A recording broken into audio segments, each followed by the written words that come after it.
Hello and welcome to episode 1 of Total Extreme Wrestling, as you can see on the screen. Now, what is Total Extreme Wrestling? Well, it is a wrestling booking simulator. So not an actual wrestling game where we're going to be pressing buttons that dictate whether or not we punch, kick or suplex someone. No, we're going to be actually booking the shows and seeing how popular we can make our company and our individual stars and all of that fun stuff. So it's kind of like Championship Manager is to FIFA. You don't actually play the football matches, you just see how well you can do at actually running the club. This is kind of that, but in wrestling. Right, so without further ado, let's start a new game. Now we have to check the data of Kentucky, but the integrity of Kentucky. I wish I hadn't bothered trying to make this joke. Check the integrity of Kentucky Bill. He sounds a lovely bloke. So yeah, we're going to be playing with, as you can see, that Kentucky Bill might not be a wrestler you've heard of. It's called the Cornellverse or the C-verse. It's the fictional characters. You can actually install real-world mods, so you're playing with like WWF in the 1980s, or current-day WWE, or Ring of Honor, or New Japan Pro Wrestling, or TNA, or WCW, or ECW from back in the day. But we're going to play with the fictional guys for the time being.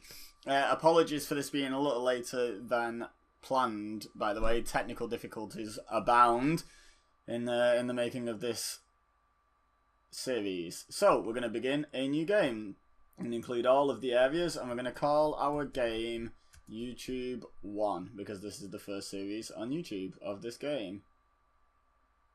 Ha! Wonderful. So, as I said, technical difficulties abound. I have tried to start this once before. I forgot to delete the old file. But, yeah, basically it just didn't record. It just recorded a green blank screen the entire time. So, great stuff.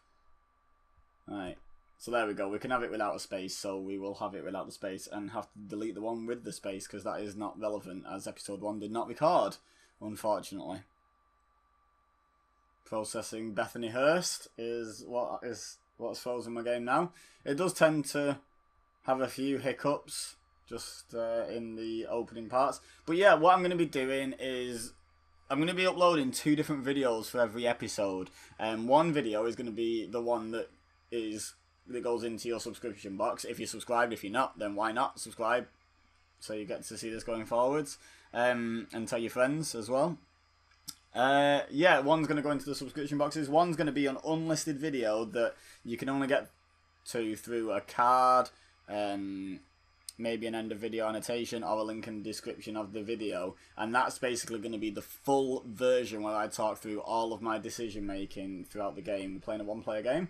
Whereas the regular video that you'll be watching will just literally be a bit of an intro, a show or two, like it'll just cut straight to the results of matches and how the show's done, and then a bit of an outro, and that'll be all you get. So if you want the abridged version, then you're in the right place. No time like the present, I guess. You can jump over to the full version whenever you see fit, really. The card should have popped up, hopefully, if I remembered. If not, the link's in the description. So we're not going to use one of these user avatars, the avatar family or extended family or whatever they are. Oh, why is it taking even longer to load up? Oh, it gives you a random one each time, that's cool. We're also not going to be using Sakurako Kagawa.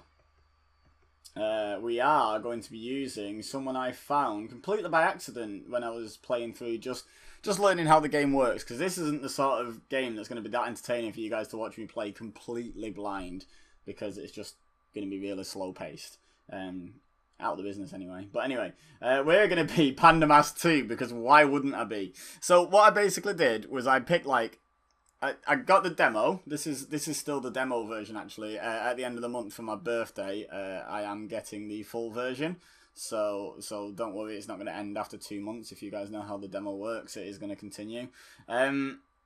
But yeah, I got the demo and I was like, right, I'll just pick a random company and I'll explain about the company I picked. But then after I'd had a couple of goes through with them, I was like, right, I should learn just how the game works in general, not just specifically this company. So I started playing random companies, one of which was WLW, and I found this guy and was like, well, I know who my user character is going to be in my YouTube series, because why wouldn't it be him? I'm going to set our reputation to average, not that it affects an awful lot at the moment. User talents, I'm just going to give myself 5s across the board so that nothing's spectacular, but nothing's awful either. We're just trying to set everything up nice and average to begin the game, as it's the first ever game on YouTube. So, yeah, we're going to remove all those. That's just the ones in the other tab. Right, so obviously we can stay with World Level Wrestling and just become like the booker or even the owner. However, there was a couple of companies that I really liked when I was playing through. The first one is New York City Wrestling, which are a small company, obviously in the New York area. They had some good, fun wrestlers to play with, and a slightly different challenge to the company that I decided I was going to use. I actually stumbled across this company the very first time I played. I just picked them based on location. Turns out I picked quite a good company. So we're going to play as 21CW, 21st Century Wrestling in the UK. I didn't realise they're the 4th biggest company in the world. Behind the big 3 in America. You know, so obviously we've got like no local competition for trying to take over from us as this size. I didn't realise though, I just literally picked them because they were British, and there's like 2 British companies, and one of them's Scottish and one of them's English, so I picked English, like, because I'm English, and that was literally my reasoning for picking them first, and turns out it's quite a good decision. They're quite popular in all over the UK, the British Isles. A lot of people like to play as the owner because they don't like the owner goals and the owner blocking decisions and stuff like that. I actually like that extra level of challenge, so I'm going to be the booker, which means I'm going to be replacing Pitbull Brown as the booker. There we go. We are the head booker. And this is the point now where, if you're still watching the base YouTube video, the next thing you're going to see really is the results of my first show. If you want to watch what will probably be quite a long video of me going through the process of booking the whole thing, then yeah, make sure you've clicked that card or link in the description or what have you, and got yourself over to the full version as we click next. Right, so full version fans, the first thing I want to say before I forget, because of my computer's capabilities, the length that this video is going to be, and the capabilities of my internet, it may be the case that this full version doesn't have the layout. And if that's the case, because I don't know yet, I do apologise, but basically I have 2 different editing softwares. One of them has the capability to stick a layout, to stick the recording into a layout, but is super slow at rendering. It's got a lot more options, but rendering the video takes forever. And then I've got one that's a lot more basic, where I can just like literally stick the video together, and it's called exporting it on that software. It's not even called rendering it, and it's a lot quicker.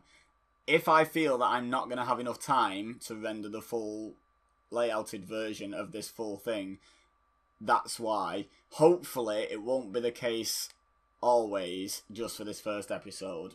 So I apologise in advance if that's the case. If there is a layout, disregard everything I just said. It purely depends on how long this recording goes, essentially, and therefore how long I think it's going to be. But for comparison, as you guys know how long this video is going to be, you can just look down at the bar at the bottom. I just rendered like an hour and 40-minute video, and that took 20 hours. It took nearly a day. So if this goes much over that, then obviously it's going to be it's going to be basically a day of rendering. And to break the fourth wall, it's currently 50 hours, give or take, before when I want this video to go up. So we're going to have a day of that for rendering, and my internet is awful. I have no idea how long that video is going to take to upload. But knowing that information and knowing how long we're going to take to how long this video is going to be, will make a big impact. So we'd best crack on, eh? Try and make this video as short as possible without really missing anything out. So enough waffling. Right, so something I didn't know about 21CW when I originally chose them that I do know now is we have the best wrestler in the world on our roster, Tommy Cornell. I do have some goals. Where's my notebook? Where's my book? Where's my book? There's my book. There's my book. I have some goals to achieve before we even get the owner goals. I have my own personal goals. I have some booking written out as well. And by the way, this version might include some spoilers. I'm going to try and keep them to a minimum, but if I'm talking about what I'm planning and why, it may include spoilers for future plans. So if you really don't want any spoilers, then I recommend you go back to the short version. Right, the first thing is I'm actually, in fact, you know what? I'm gonna do that as I talk about it. The first thing is I'm actually going to make another show. Broadcasting, TV controls, create new show. And the reason I'm going to make a new show is just because the roster is future wrestling, no, British wrestling. The roster is huge for 21CW. It's going to be another 2-hour show. It's going to be on Mondays. Beautiful. Yes. Lovely. So we've got Best of British Wrestling and Future of British Wrestling. Yeah, and I know because I've already done this. I think I went with these.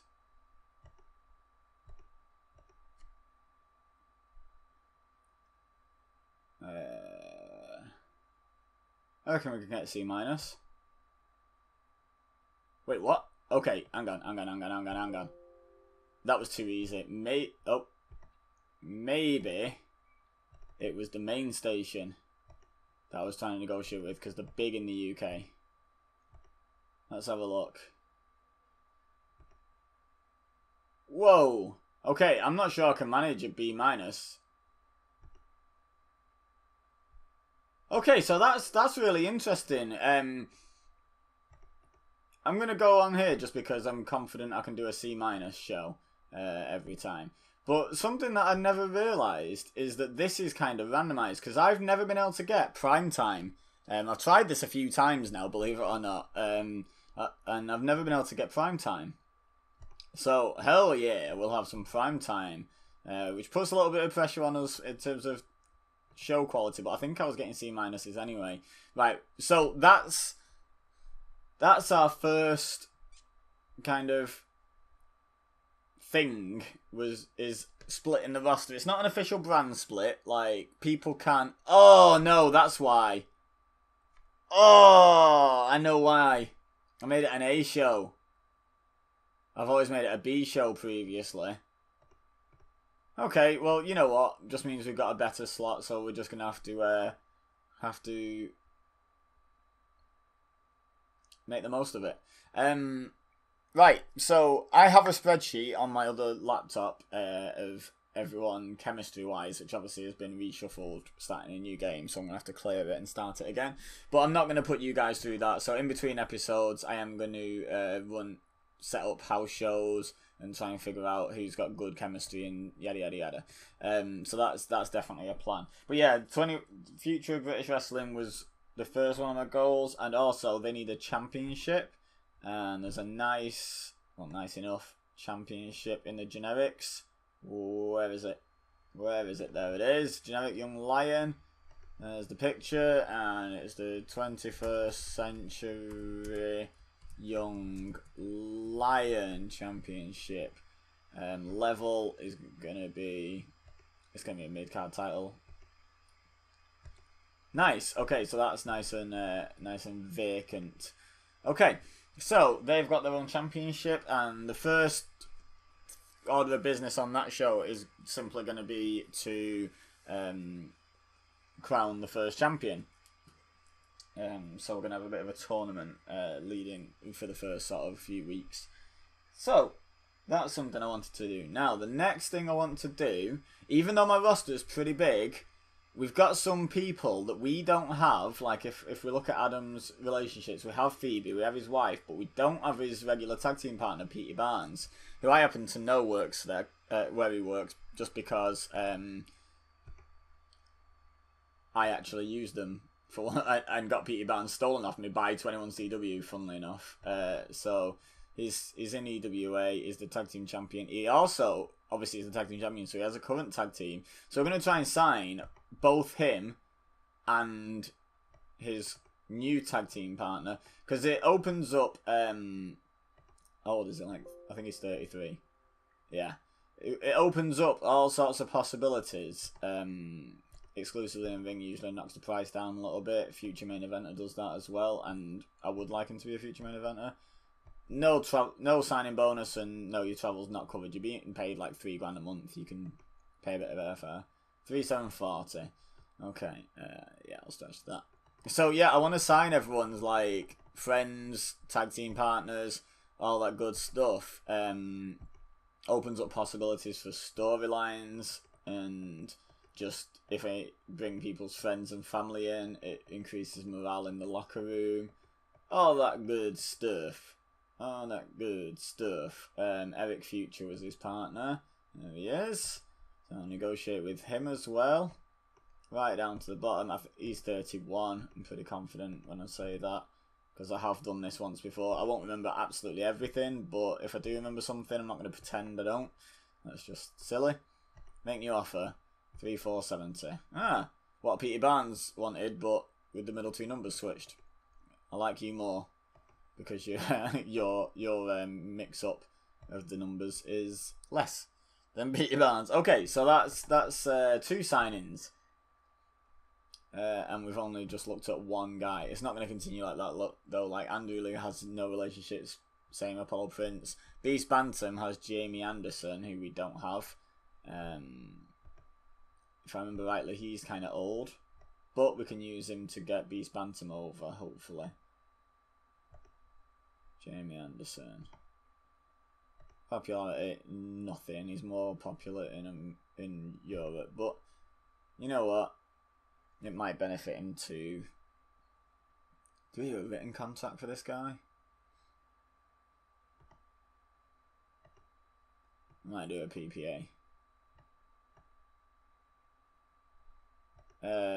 Just for a year. In ring, you're a gatekeeper, because I don't think he'll agree to pass in the torch. Oh, okay. He likes the money, does he? Oh, is that first priority? Hang on.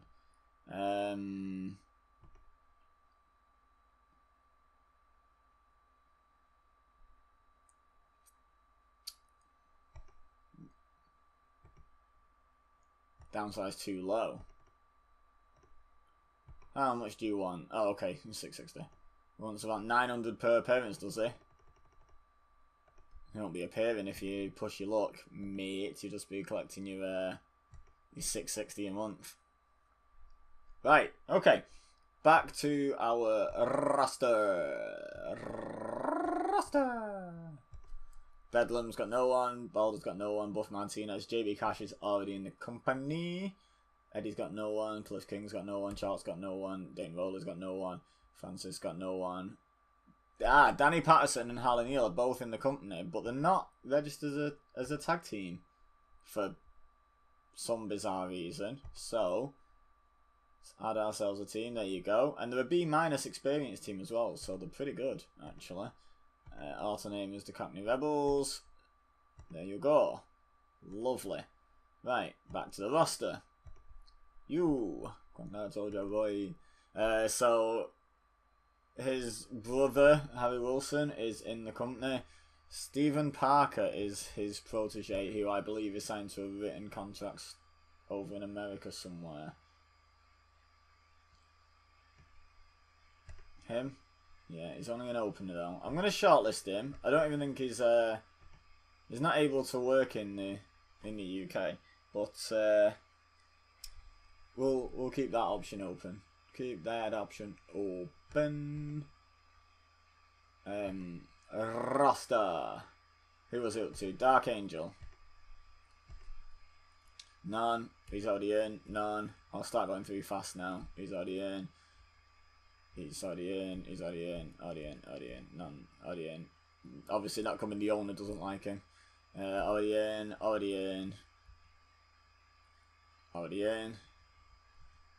Ah, Jeremy Allen as Monkey Business. No, that's the wrong tab. Jeremy.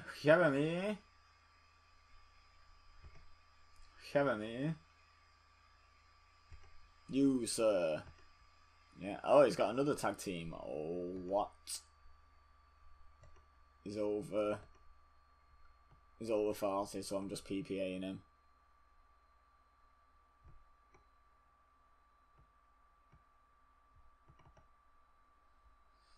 Just PPA him for a year. Find out what his time decline situation is. Gatekeeper. Travel is not covered. Oh, he's okay with the downside. Well, let's keep dropping it until he's not okay with it. Okay, so he wants 640 and how much? 900 again. 950. Cheeky man. Better be worth it. Oh. Blocked. Okay.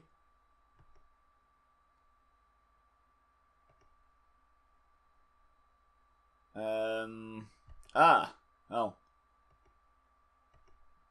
Never lower than an opener. No, that didn't make any difference. What if I put him never lower than a mid-carder? Doesn't make any difference. Okay, well, I'm not promising that then. Special attraction! Just lie to him. No. Wait, how much is he willing to accept now? Oh, damn it. Oh, busted. Right, fine. Okay, and we need Tony Wright as well. I already can't remember what I've just offered him. Whatever.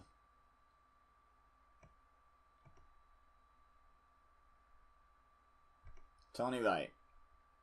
He's only 29. We'll give him a written contract. Sign him up for 10 years. In ring. Future main eventer. No travel, no signing bonus. 2070 per month. That's $70 is very important. Awesome. Okay. So sign a new tag team. Sign 2 new tag teams actually. I don't massively like the system where it's like, oh, he says no for this reason, he says no for that reason, like instantly, because you should just be able to send an offer and not find out until a couple of days later. Like, the game sort of babies you into being able to sign people. Because, like, most of the time, people are going to sign Walter Morgan just because the game's basically told you how to make sure they sign. So I'd like to see a bit more unpredictability in terms of 41, in terms of trying to sign people. That'd be a lot of fun.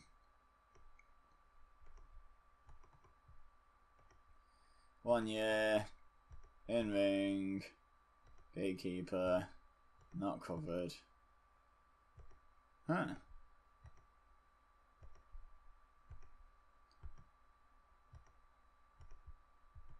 Keep it going down. I thought because his rate was a little bit higher, his downside would have to be. That's why I started higher. But I ain't in the business of paying people too much. There we go. 740 he's happy with. And how much did he want again? 1,090 per appearance. Grief.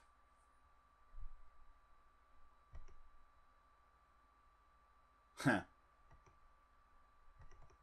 Okay. Oh, I called him a special attraction, didn't I? It's a good way of being nice to them and lying. To be perfectly honest. Oh, I didn't look at his relationships. Is he going to bring any other overpriced old people in with him? Walter. No, just Leo Price. Okay, good.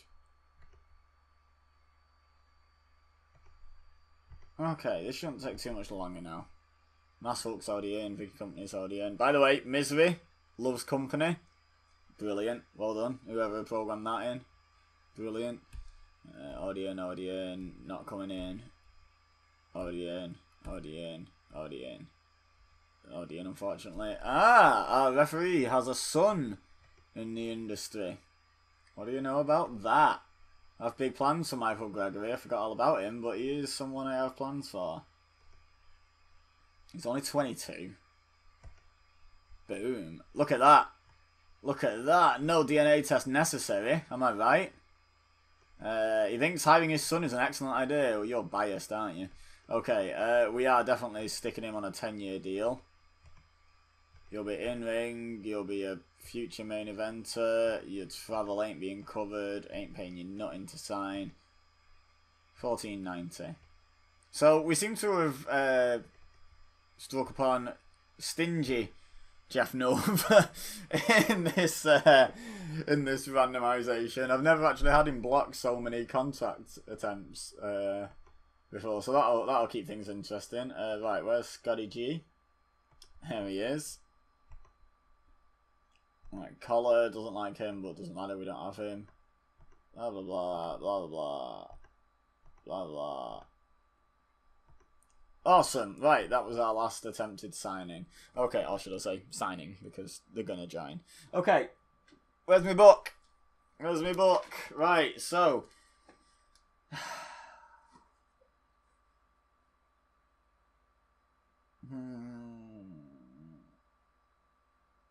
Right, another goal I have, I want a European show. That I'm not going to make immediately though.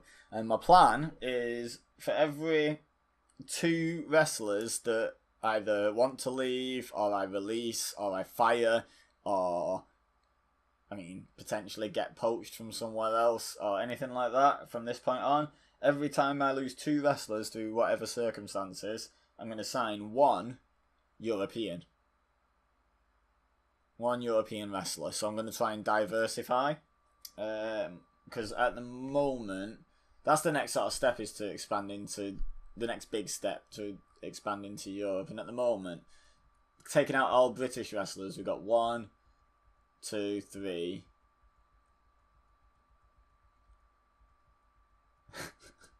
Still 3. Still 3. 4... I mean, 5, technically, yeah, because I'm American. 6. She's not a wrestler. 7. 8. Plus a couple with foreign heritage. But we've got 8 foreign wrestlers, and to build a European brand, so what I'll probably do when I eventually have my European brand is I will have an official brand split, but Future of British Wrestling might just become Future of European Wrestling, and feature everyone like from both shows, or just Future of Wrestling. I might just change it to Future of Wrestling and say, you know, this is where the future is. We start with 10 mil in the bank, by the way, which is nice. Okay. So, this is the point where potential spoilers might come into effect. At least long-term spoilers. So, click away now. I did warn you before, but if you really adamantly don't want spoilers, then why are you still here? Oh yeah, the plans for the European show, just while the last few people are clicking off, as well as signing a European for every 2 roster members that we lose to slowly bring the ratio up, is also eventually to buy out the company EWA, because even though I bet Jeff blocks it, because he normally blocks me, hopefully I'll be able to find a workaround for that, and I want to make an alliance. And I want to call it EWA, Elite Wrestling Alliance, right? Reference, if you get it. And that's just gonna be like I'm gonna use the EWA belts that I've bought with European Wrestling, whatever it's called. I'm gonna use their belts as my alliance titles, and then mainly defend those on the European show. So that's kind of like my long-term plan for that. Next long-term plan is I have a potential once-in-a-lifetime match between this man, Dark Angel, who's only 20% of the way, and I think you have to be like 75% of the way. So we've got a bit of progress to make with him. Boy, do we ever.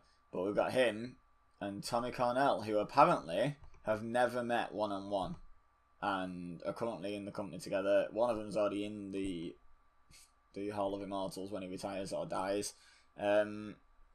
But yeah, I want to build towards that, and I'm being really ambitious, and the plan might change because it might just not be possible. But at the moment, I'm shooting for this event in July to do that, to do a once-in-a-lifetime match. So I need to get Dark Angel some serious points on the board. So yeah, that's going to be a little bit of a challenge. I do have a little bit of a plan laid out, and I've got Dark Angel basically booked up to London Calling, if all goes to plan. If it's not going to plan, then things may change. Tommy Cornell's currently booked up to the 3rd pay-per-view. Well, still speaking up to the 2nd one, but he'll still be involved up to the 3rd one, I'm pretty sure. Speaking of bookings and stuffs, we have 3 storylines when we kick off. By the way, this is the only thing where they give you a serious disadvantage at the start. Based on their current style, 21CW needs to have at least 2 storylines with a minimum of B heat to meet the demands of the fans. You're currently failing this requirement. Not started yet. I'm already failing. So yeah, we've got a B-, a B, and a C+. So we've got one that's hitting the target, which is the world title storyline, one just behind, and one just behind. So we need to boost our storylines, and I have figured that until people are getting better match ratings, the best thing I can do is not really use people in matches together too much, because that kills the heat of the storyline, which is a bit of a bummer. I wanted to add someone. Oh yes, it was you, and I'll show you the reasons why shortly. But she's going to be aligned with Buff Martinez and JB Cash, because she's their manager. But there's more reason to it than that. Family First is good at the moment. Darker World, Dark Angel, Jonathan Faust. See, he has a brother. Yeah, I'm going to put them in now. I'm going to put them in immediately. And he has a tag team partner. Plus, we can't really have the heel being outnumbered. That's not how storylines work as a general rule. Right. I think we're pretty good.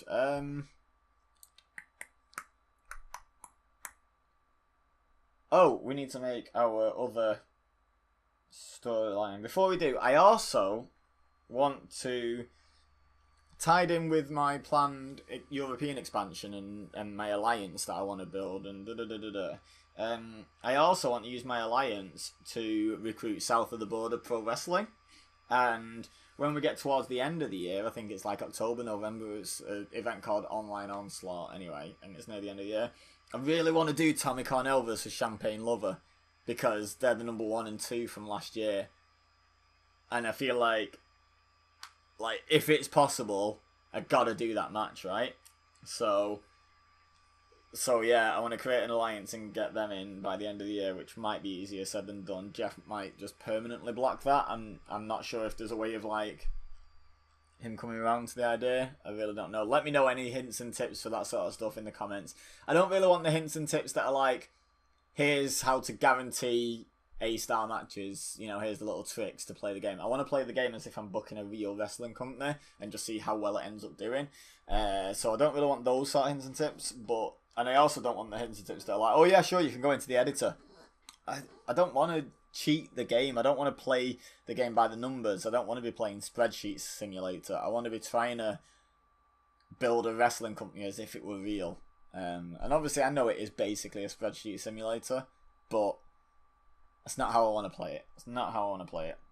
Anyway, we need one more storyline that I'm not going to add a description to just yet. And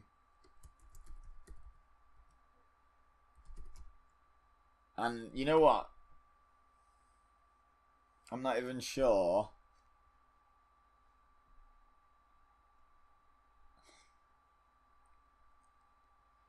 Right, I know who I want to be in it to start with.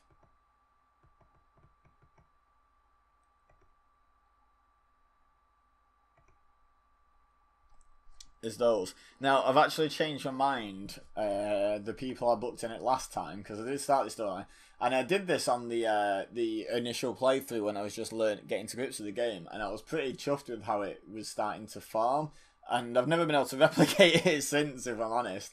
But basically, the idea is our UK champion is this gentleman, who is German, as it says here. So, yeah, German.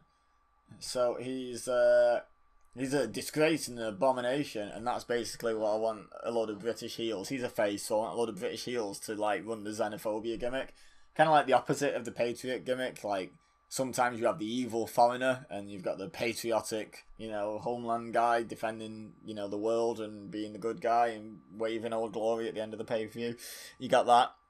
This is the opposite. This is JBL and Eddie Guerrero, where like JBL was just basically being racist, and hiding behind the guise of being patriotic, and it's transparent, and that's what I'm wanting to go for on that. So it's going to turn into hopefully a bit of a war between the British wrestlers and the foreign wrestlers, which obviously hopefully will continue to grow and evolve as we carry on bringing in newer foreign wrestlers. You see what I'm picking up? What I'm picking. Are you picking up what I'm putting down? That's what I'm trying to say. I would love for this story to maintain heat and get to the point where eventually that's what leads to the brand split. I think that'd be amazing if I can somehow make it the only way the storyline ends is to literally separate the two. Like, I don't know, like maybe have the British heels eventually sort of be like, we don't want you on our show, and we're gonna have a big team match, and if our team wins, you have to go and get your own show, or something like that, and have it end that way, and have them actually win that, which would be sort of like the unpredictable finish. But yeah, not for you guys, because obviously you've watched this from the start, so if you remember by then. I mean, it's going to be a long way away. But that's basically my goals. My xenophobia storyline that I've got written out doesn't apply anymore because I was using Danny Patterson and Harlan Neal. But I've decided anyone in a tag team needs to be tag teaming and shooting for the tag titles because the prestige of them is pants. So definitely D+. Which compared to even our vacant brand new title is pants. So's that though, but I have plans to boost that. So yeah, it's one of those things where, how do I say this?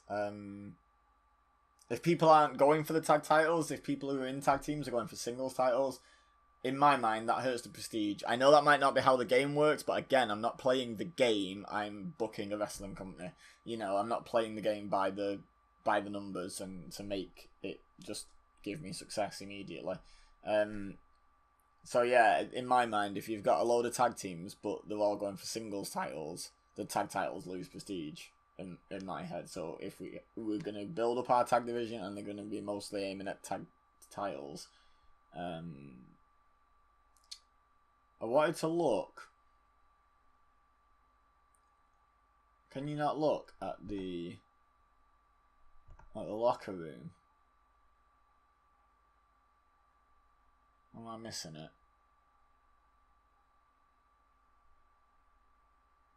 it? Backstage, that'll be it. Okay, right. These guys, you're on thin ice. Okay?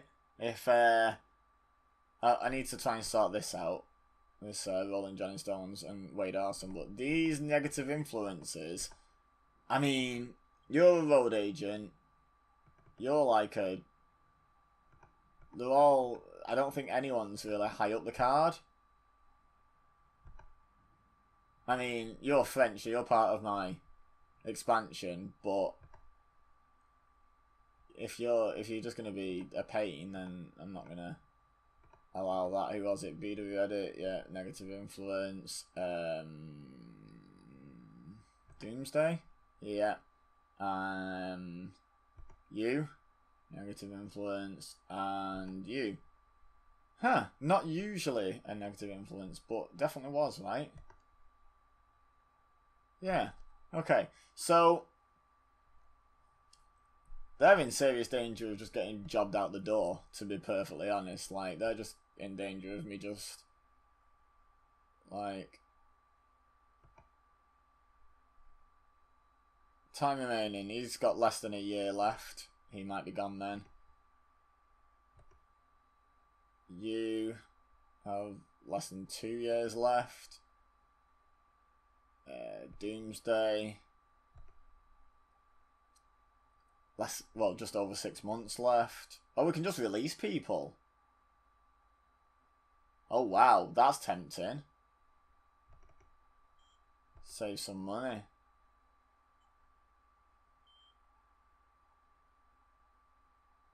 Like, these guys are adding up to... Hang on. So, let's do some quick maths here. Yeah, that means still a thing. 12 grand a month?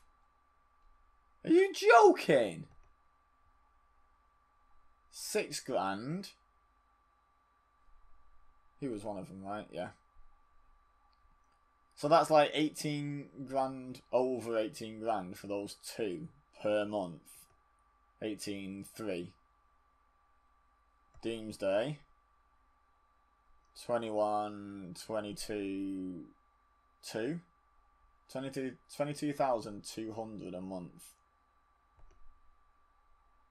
22,500, 26,500.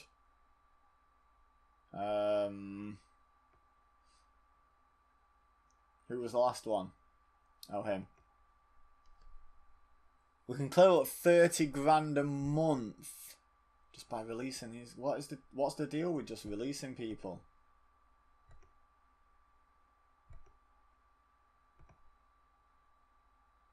Oh, you have to pay it up front. I knew there'd be a catch. I mean, we can just... It's expensive jobbers, though. I'm going to say we can just job them out the door. Thing is, if I don't have to pay them for the remainder of the contract because they get fed up and asked to leave. He's only 22 and he's already in... Ugh. You could have potential, but you're just a pain. He's only 24. Oh, terrible. Might have to be a negative influence. Kind of don't want negative influences at all in the company. Right, let's finally have a look at our creative meeting. Top 5 franchise players: Tommy Cornell, Adam Matravers, Jonathan Forst, Edward Cornell, Buff Martinez. Next big things. Okay, Bedlam, Mark Adonis, Collar, Prince, and Joe Simpson. Hot prospects, not for long. We'll see how they behave, but 2 of them could be gone. Who's on both lists? That's it. Bedlam and Mark Adonis are the top 2 on both lists.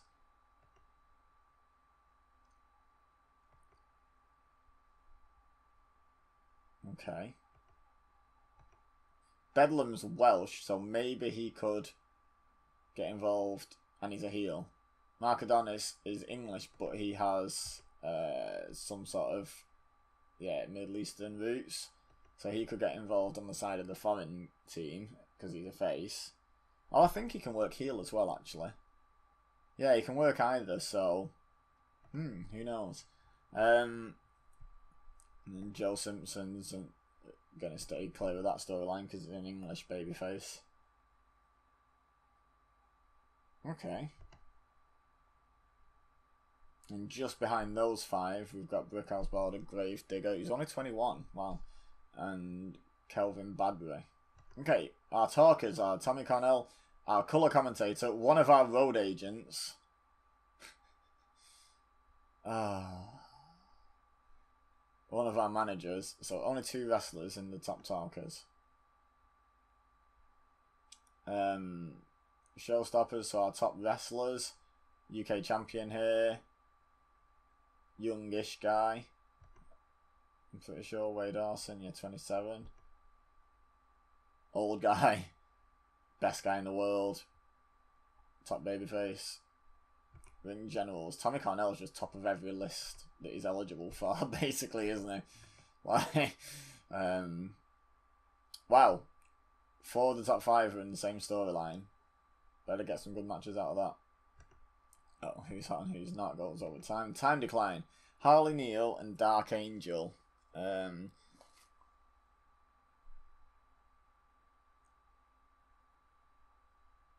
But they're not like severely into time decline yet. Hidden Gems, I don't think we're gonna like worry about signing any of these. 31 is a complete unknown. 31 is fairly old to be starting. He's 22. I don't know, let's have a look. What's Glenn Ward saying? Usually a negative influence. No thank you. Greg Gage. He's American. Works best as a heel. Oh, he's got family. And a tag team. Wow.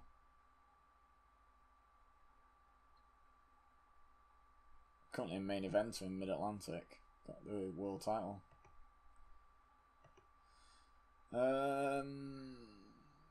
He's better as a heel. He's English white. He's young. He's at SMP. Behavior. A very negative influence. No, thank you. Can I like remove people from the list? No. What are you saying? He's excellent at both. He's the hardcore champion in SMP. As Phil Myart. Alright. Dating Joy. That's it. That's her name. Joy. Okay, we'll have a look at Joy in a minute. This guy. Oh, he's Irish. Okay, that counts as not English. He's best as a heel though. Maybe he'd have to be on the British team.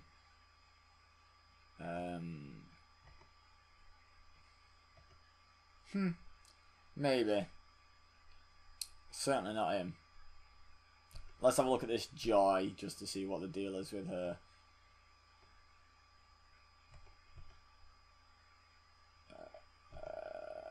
Joy.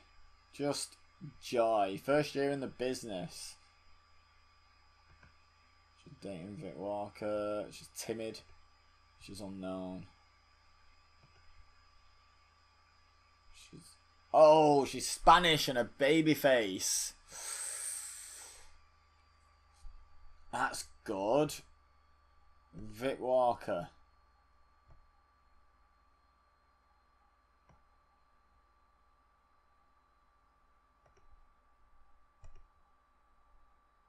He's English and good at both.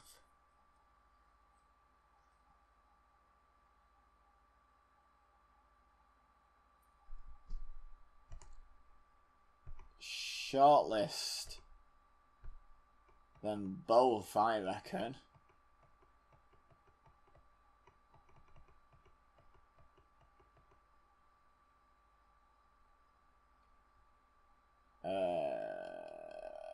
Further down. Joy, shortlist. Especially her because she's Spanish. We'll bring him in to keep her happy as well. Unless she stops dating him.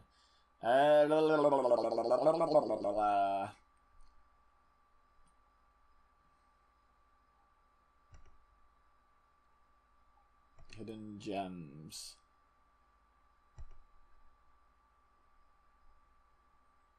It's a better heel than a face. Did you say who's?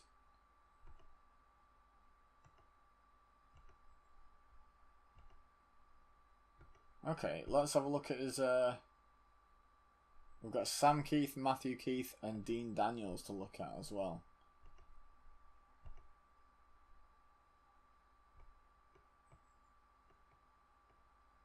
Dean Daniels was first, alphabetically, I believe. Where is he? Dean Daniels. He's not even in the same company at the moment. Negative influence. Well, you're not coming in. Not signing negative influences. I should have checked all the people that I've already asked to sign. No, I'm not signing anymore.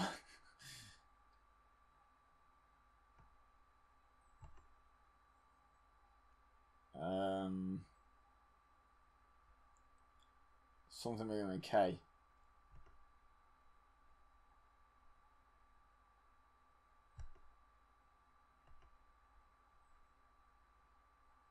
Pretty sure one of them began with a K. Oh no, was it the surname? Huh. Oh, was the surname Keith?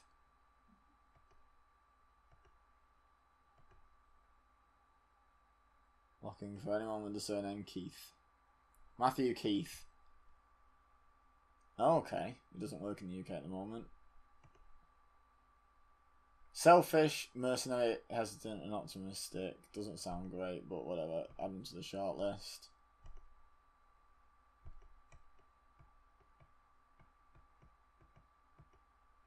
And was it Sam Keith? It was. Positive influence, locker room leader. Shortlist that man. Strong friendship with Rip Card.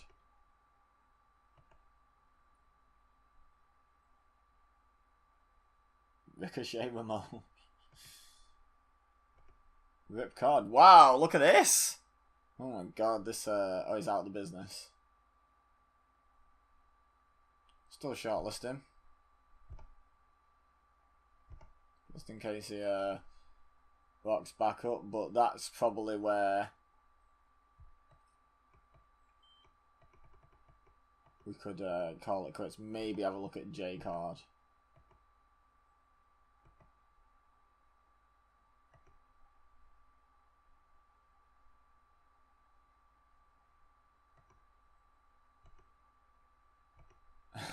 We can just go right down a massive rabbit hole with this kind of... Oh, hang on.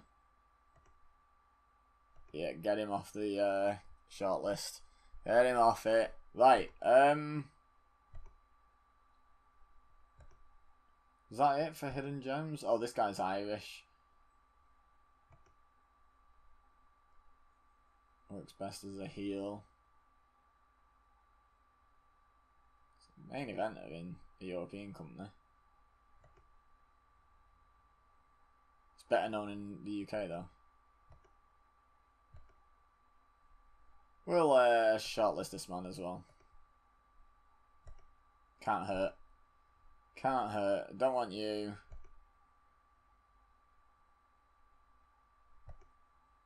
Negative influence. We don't want you.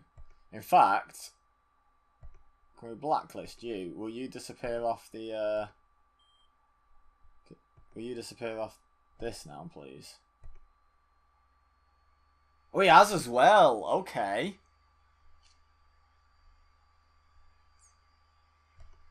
Meathead Macaulay, I think he works for SMP as well.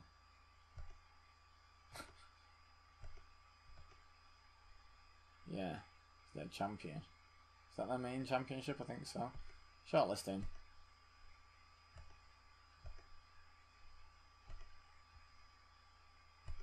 Behaviour negative influence. Blacklist him.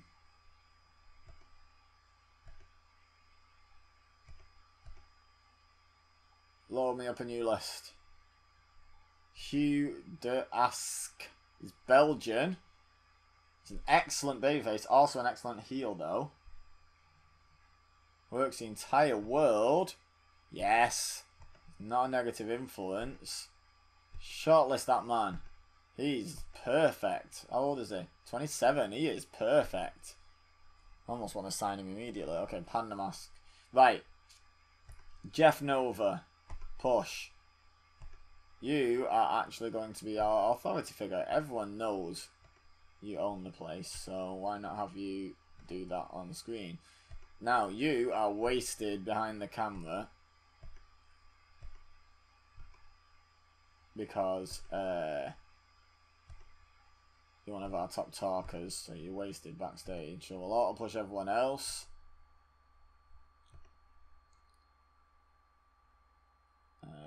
He needs to be assigned a gimmick.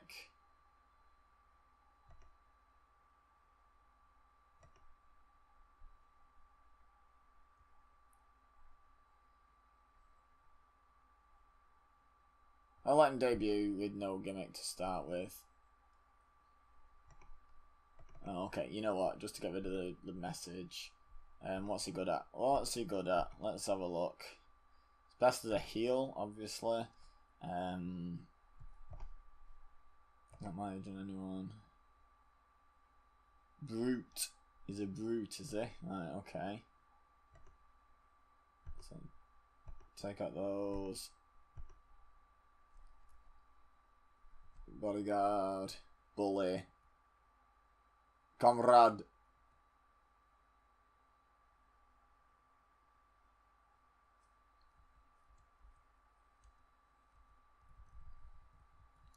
I think just a general bully. Most of the others don't suit a manager, I guess. Bodyguard could work. How big is this guy?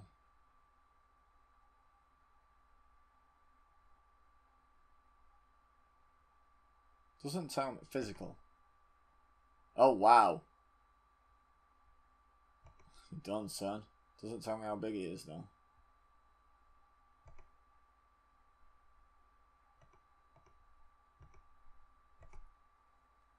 Let's just have him as a bully gimmick. Cool. Manager without any clients. I'll tell you what, one thing I'm gonna do right now. Next big thing, Bedlam. House shows. You are the ultimate. Oh no, the ultimate. The top of the list. Next big thing. Do you work with Colin Chalk? I'll be monitoring loads of other stuff as well, but we all want to know that, right? So let's just do that. You're not gonna have any clients just yet. You're not gonna have any clients just quiet. Right. Daniel Black Francis would benefit from having his gimmick changed.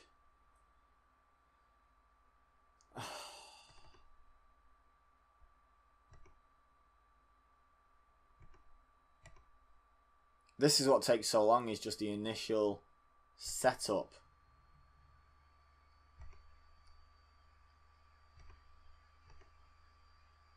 He's best at wholesome.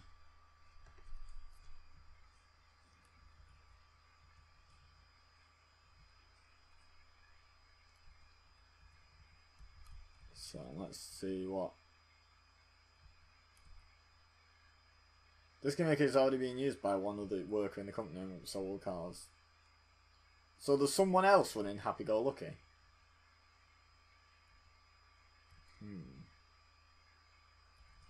Let's just yeah, let's just go fan favourite.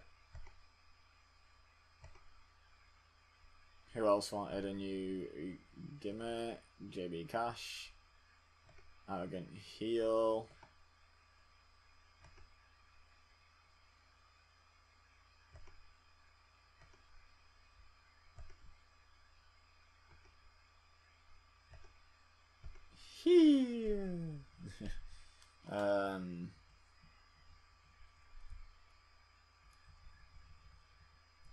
Got any other default gimmicks?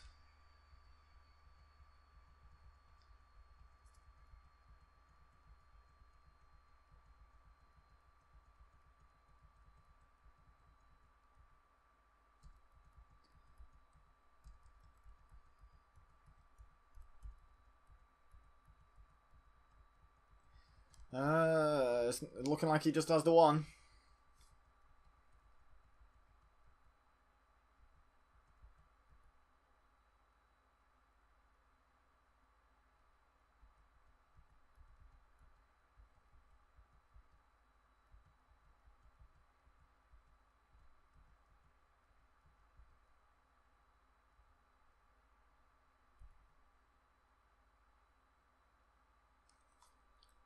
Rich snob.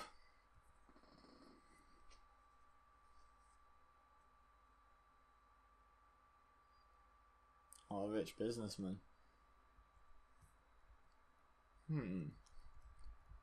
Since it's all about that money. Yeah.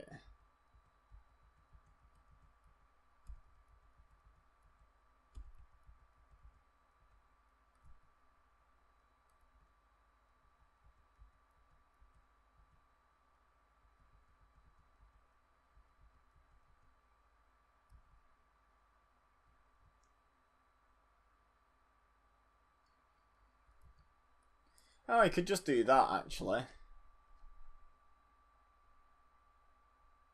821, is that one of his better ones? Cocky's higher. So's Weasel.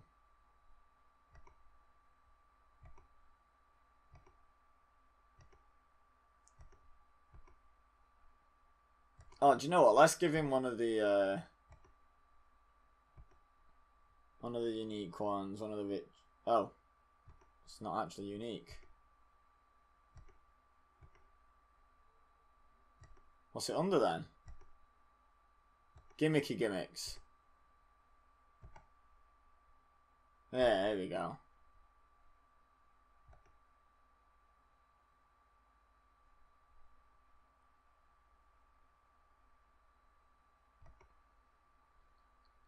Yeah, rich snob. There you go. He's all about that money, right? He renamed himself JB Cash, adopted a new money-obsessed persona to generate even more heat. Right? Perfect. Kevin Jones.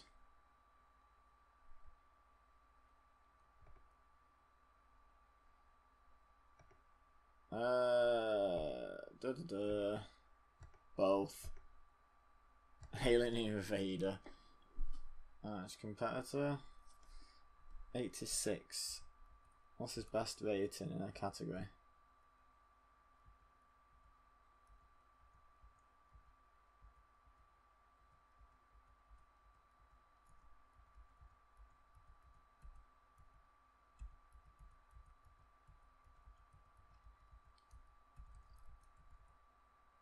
.86 in legitimate seems to be his best so far.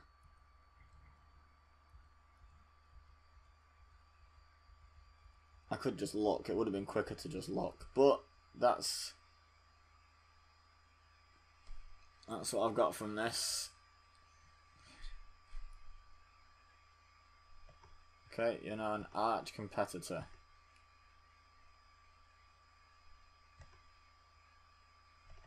War Machine is a poor monster.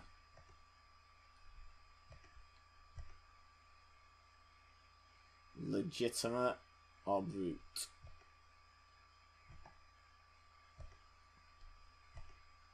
I think brute will be a good place to start. Crusher sounds good.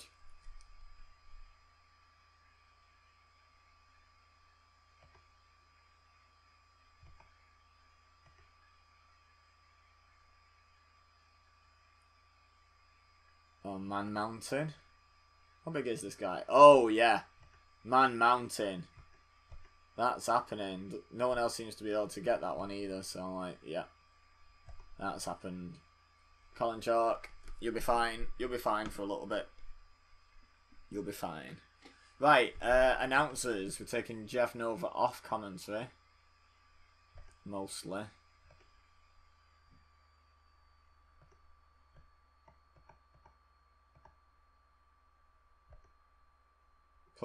Right, so for the pay-per-views, that's the team. Best of British Wrestling. That's the team. Future of British Wrestling, absolute B team. They've got to learn somehow, haven't they? Des. And Dane. Cool. Okay. Save. Okay, so, yeah. Get Jeff on commentary so that Dane can get some rubby-dub-dub. And I think we're finally done setting up our company. Are we? Am I too confident saying that? Let me think, what else do I need?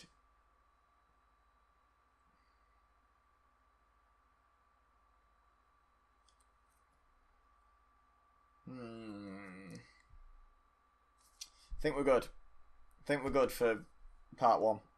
Well, not part 1 of the series. Not even end of day 1. Killer B.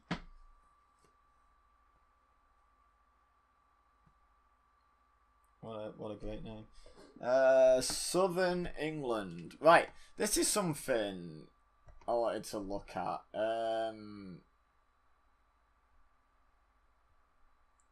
Size. To move to the next size, you need to achieve B- importance in 4 regions and have cult size in at least 3 other game areas. Okay. So,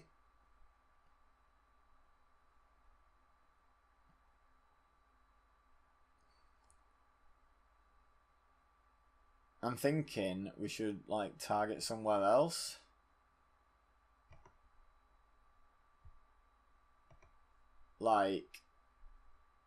Right, 8,000 fans, 7,000 fans, 8,000, 8,000. See, we're going to get the most fans because it's not above a cutoff. Yeah, we should go for the 10,000. Although, we could also go for the...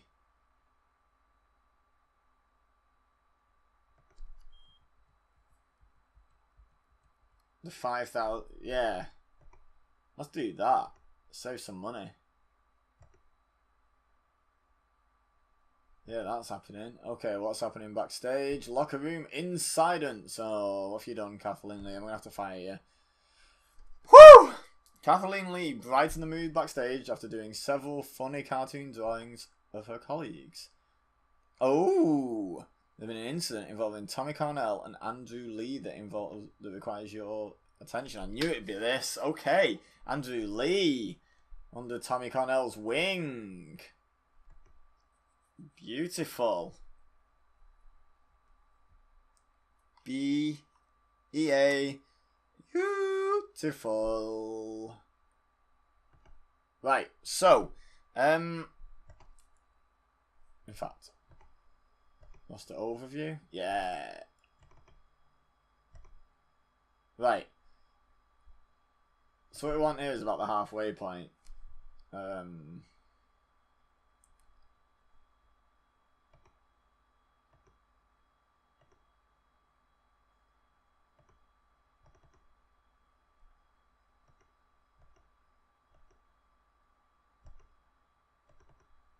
Okay. So apparently I can't just take people out. So, 1, 2, 3, 4, 5, 6, 7, 8, 9, 10, 11, 12, 13, 14, 15, 16, 17, 18, 19, 20, 21, 22, 23, 24. Cliff King's on at 28, 25, 26, 27, 28, 29, 30, 31, 32, 33, 34, 35, 36, 37, 38, 39, 40, 41, 42, 43, 44, 45, 46, 47, 48. Good grief, we have 48 active wrestlers. Is that right? Okay. So we need the youngest 24. 1, 2, 3, 4, 5, 6, 7, 8, 9, 10, 11, 12, 13, 14, 15, 16, 17, 18, 19, 20, 21, 22, 23, 24.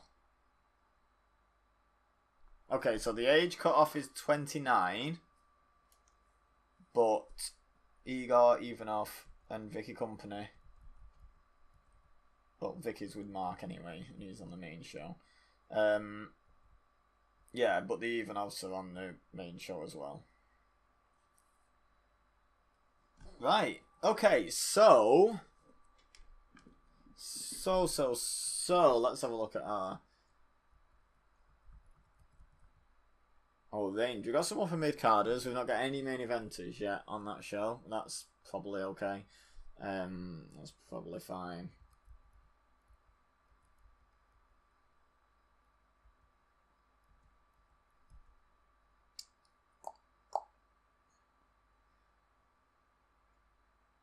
So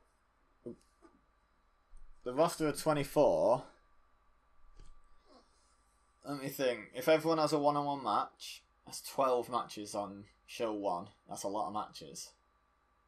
That leaves us with 12 winners.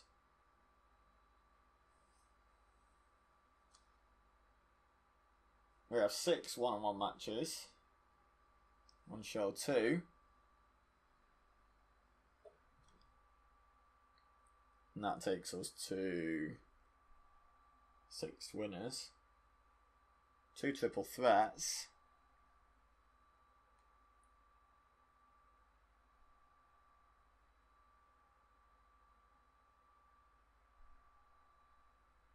I feel like that's the best way of doing things then.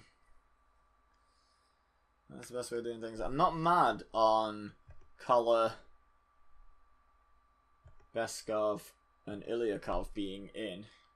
If you take them out, that's 21. So that's awkward. That's like 7 triple threats. And then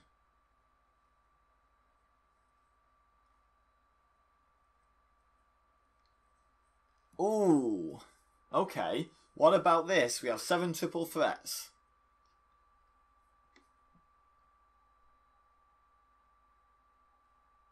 On Best of British Wrestling, we can't have a 7-way, can we? I was thinking we could have, like, all the guys who didn't get pinned have a second chance.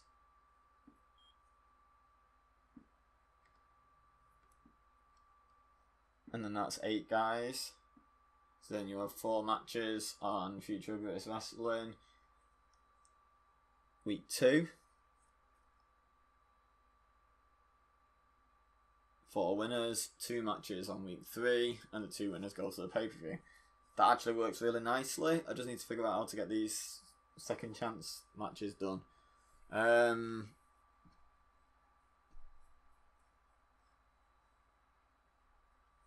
Let me think. The unpinned losers, there's 7 of them.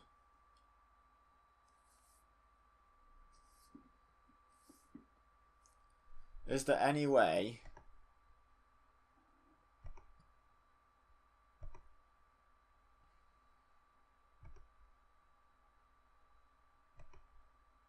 create match type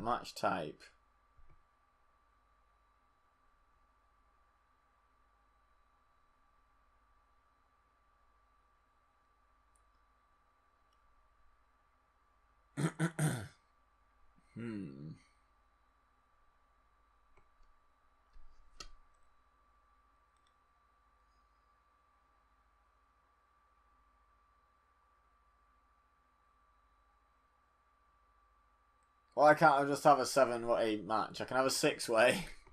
What, a 7-way?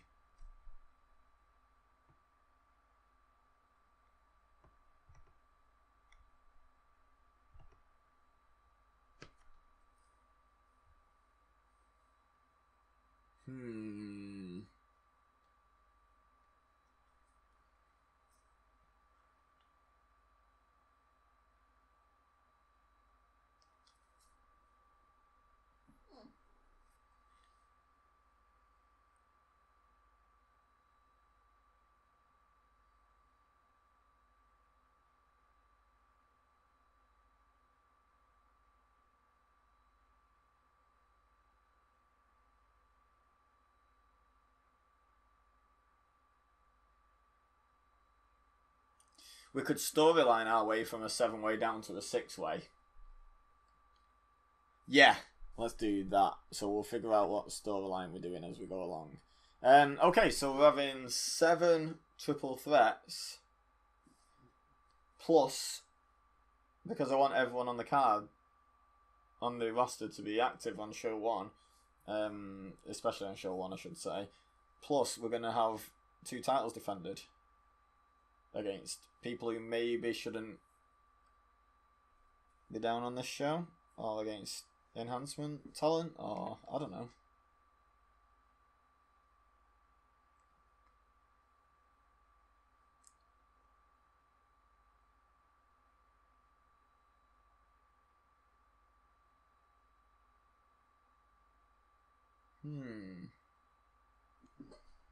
Okay, well, we're going to kick things off.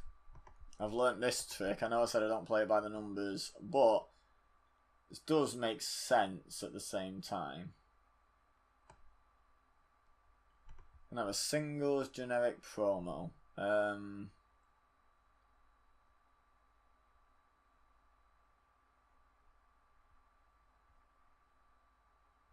You know what I'd like to know? Can you change?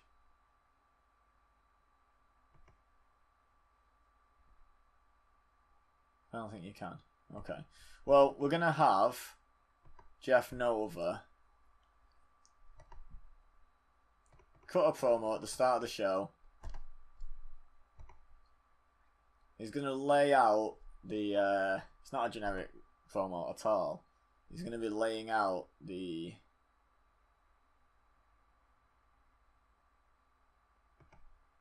night. He's going to lay out the tournament. He's going to welcome everyone to the future of British wrestling. He's going to lay out the tournament, the title matches, all that gravy Gucci good stuff. And because he's great on the mic,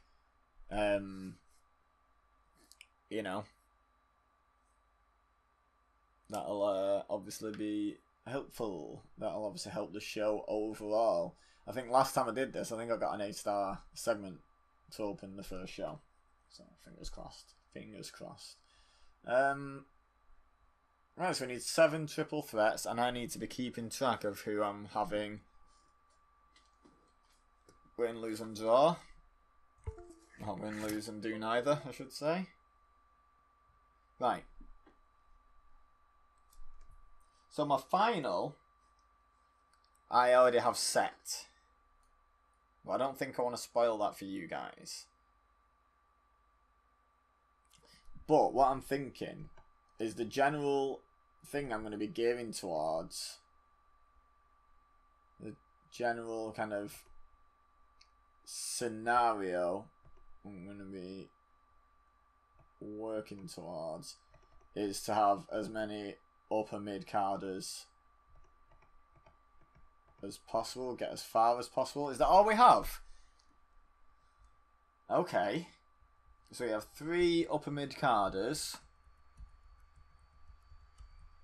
Oh, I thought we had more than that. How many mid-carders have we got? Oh, a lot. Right, 1, 2, 3, 4, 5, 6, 7, 8. 7. Because Sebastian Caller's not in the tournament because he already has a title. Okay.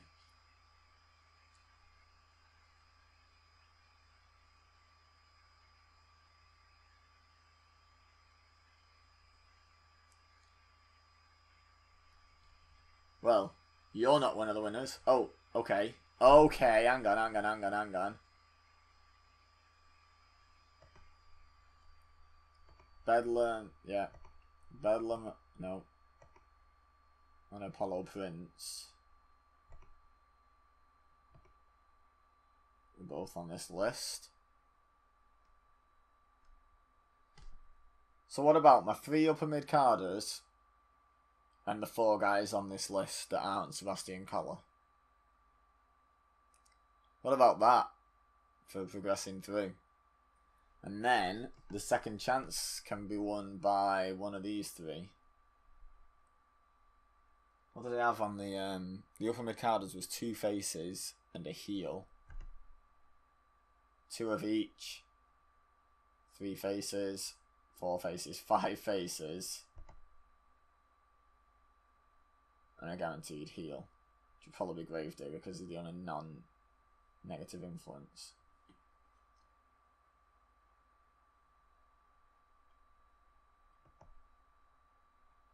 It's going to be 5 faces.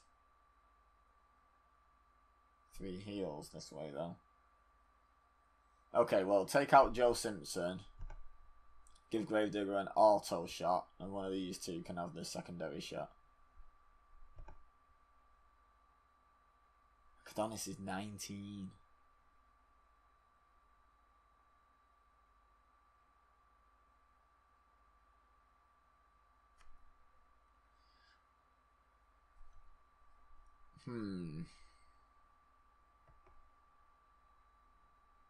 This is tricky.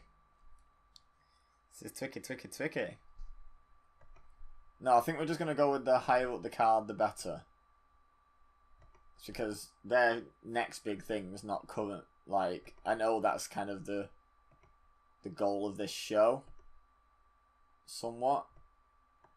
To use that next big thing page. But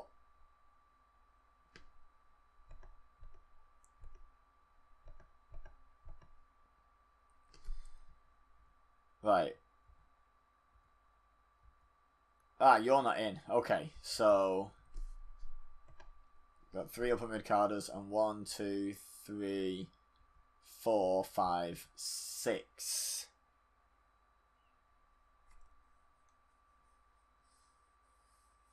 So 9 in total. That's nearly my 8. That's nearly my 8. Damn.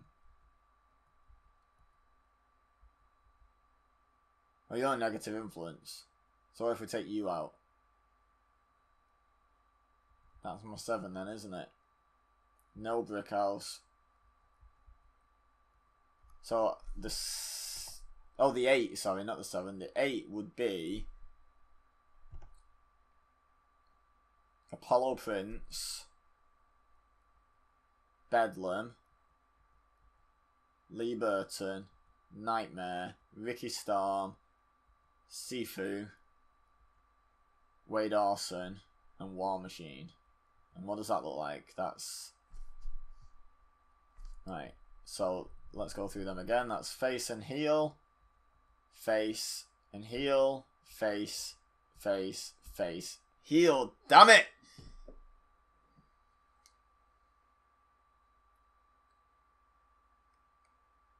One of my face versus heel matches, though.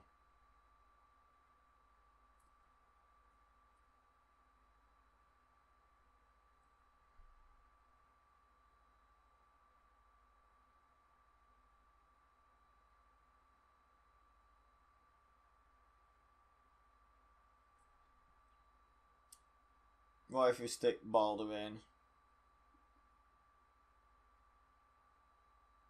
in place of someone else? One of the mid-carders, probably Ricky Storm or Sifu. I always lean towards Ricky Storm in that scenario.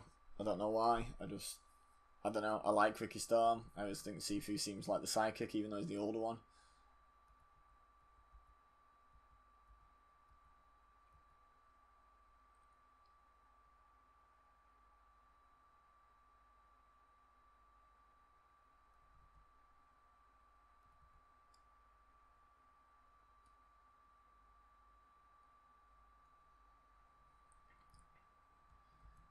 Oh, this is difficult, guys. Why is booking a tournament so difficult?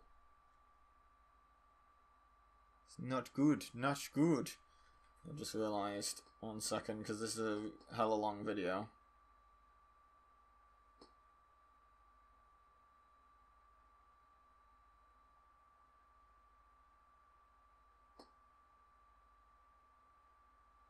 Just sending a quick text to let my girlfriend know I'm not just ignoring her.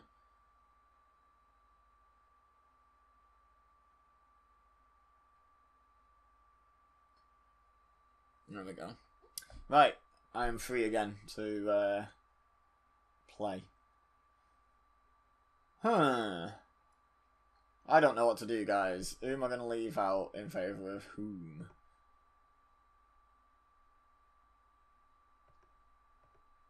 I'm probably just going to leave him Sifu out and let him Brickhouse Balder go through.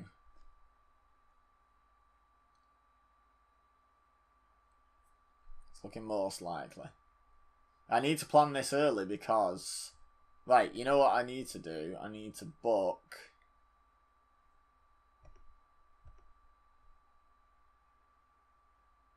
add a match. 2v2. Oh no, we don't want to filter these actually. Teams. The Red Devils.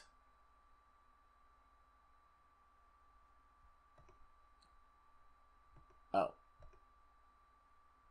Really?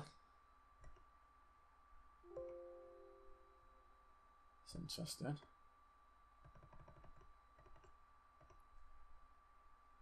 Minimum age 30. Now does it work? No, they're well older.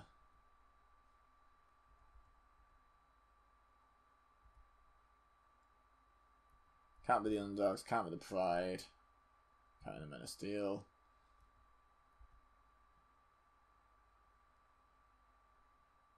Defense Force?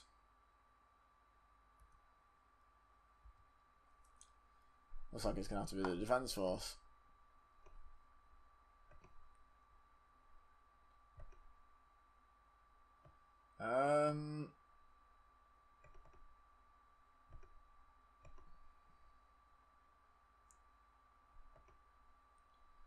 Okay, so the winner's going to be DJ Reason. But it's going to be intentional count out to keep the titles.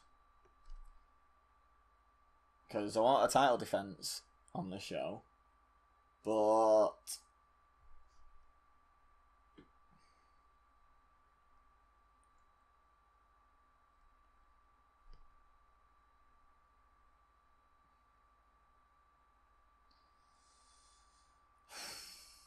yeah, I don't want to have the titles change, and that only leaves us DJ Reason and Pitbull Brown. So it looks like this is going to Steel Cage challenge if we do an intentional count-out finish.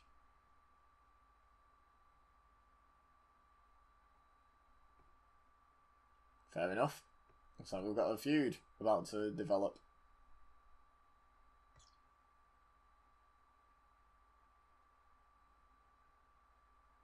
I think I should just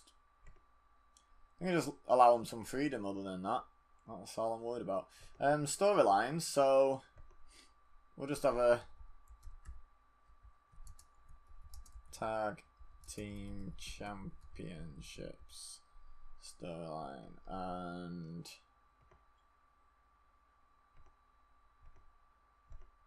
DJ Reason and Pitbull Brown. I have no short-term plans for them really.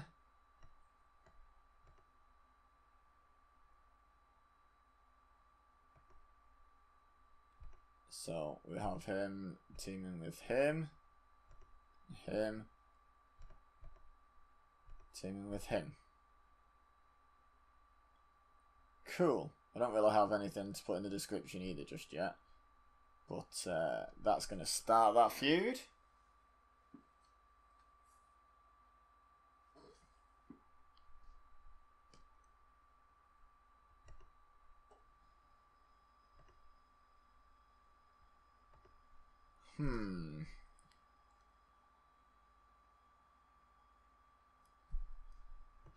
Roster. Filter. Nationality. Is it British? No, it's the individual countries. We'll try English because we've got the most of them. I want them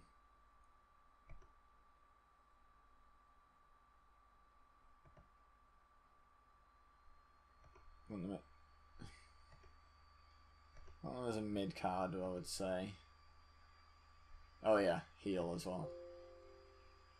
Most of them are heels though.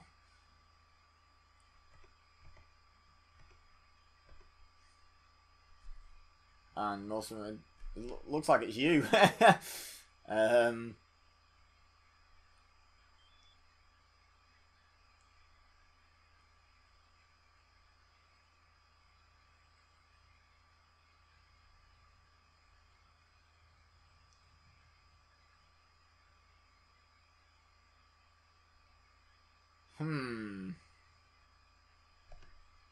Okay. In the meantime, while he's busy, Beast, you're on this show as well.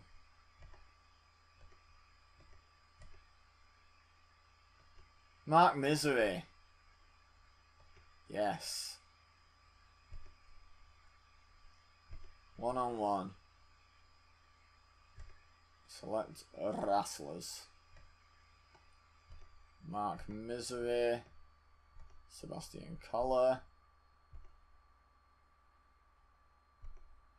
UK title. Go 8 minutes. Sebastian Collar. Decisive win. Okay. Right. So now that that's done, now my filters will remove everybody else who I don't want in. So exclude booked. Oh, I'll still have the even off.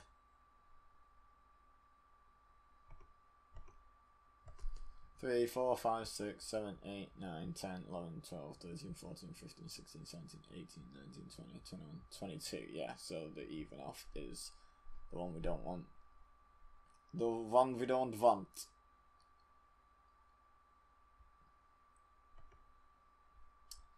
Maybe what we could do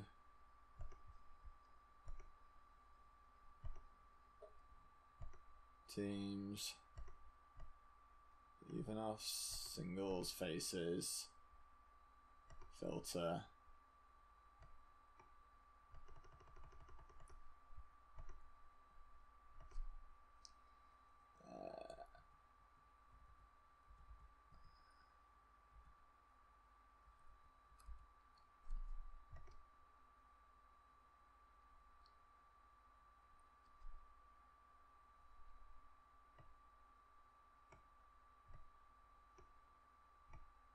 yeah.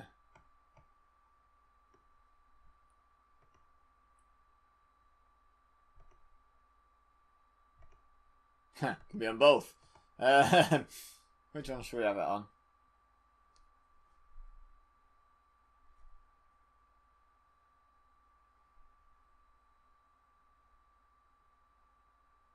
Does it really matter?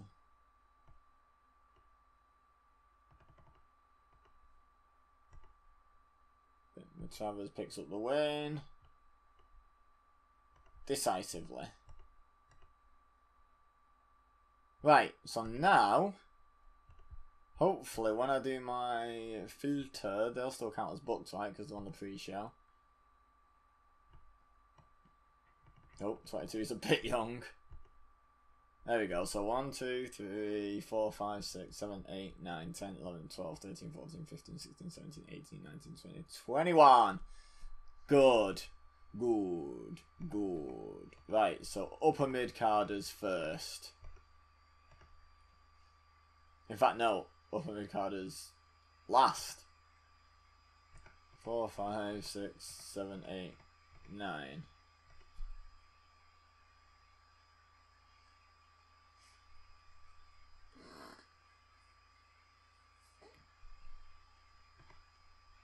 Let's get 4 of these wins. And only 2 of them can be faces.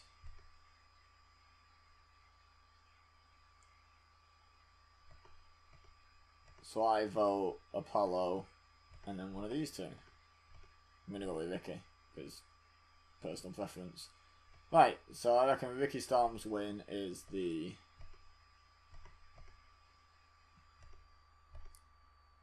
bottom of the barrel. Right. So, Gravedigger.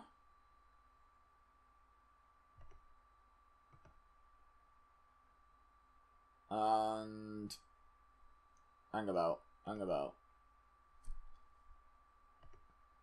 1, 2, 3, 4, 5, 6, 7, 8, 9, 10, 11, 12, 13 of them are faces. which means only 8 of them are heels. There's 7 matches, so basically each match has 1 heel, effectively.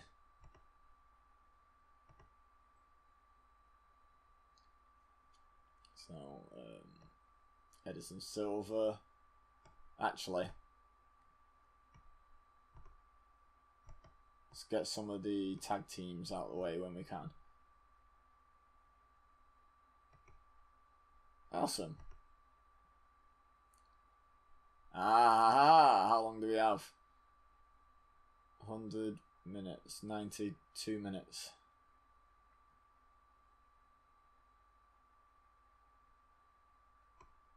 "92 minutes we have for 7 matches and some angles. So they can all have 10 minutes. And then we can stick some... Well, if they all actually have 10 minutes, that's 12 minutes. And what is it? 7 matches. So that's 84 minutes. We've still got a bit of time for some angles. Not that much though.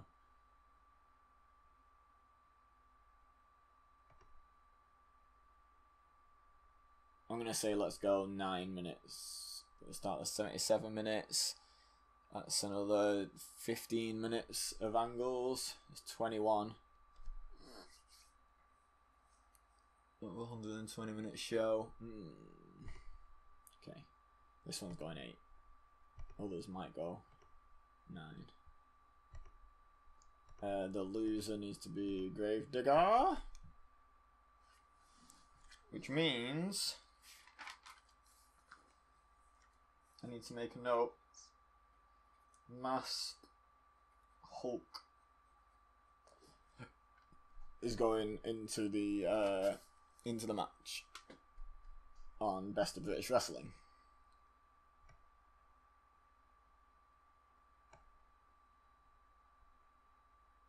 It's a decisive win. We'll have an open match because we want Gravedigger to look good. In fact, yeah, keep Gravedigger strong.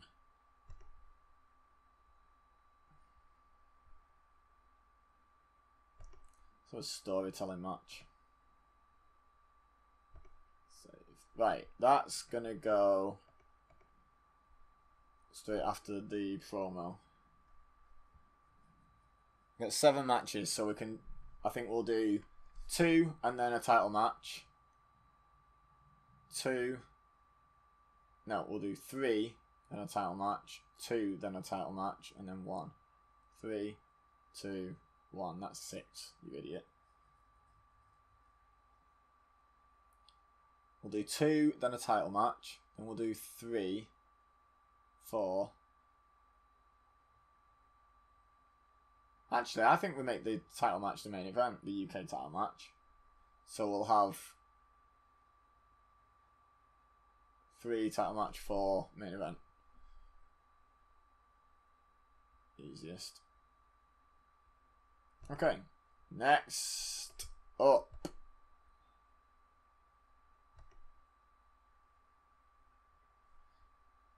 In fact, you know what I think I'd like to do? Even if I then end up deleting it at the end. Oh my god, there's a lot. 1, 2, 3, 4, 5, 6, 7, 8, 9, 10, 12, 13, 14, 15, 16.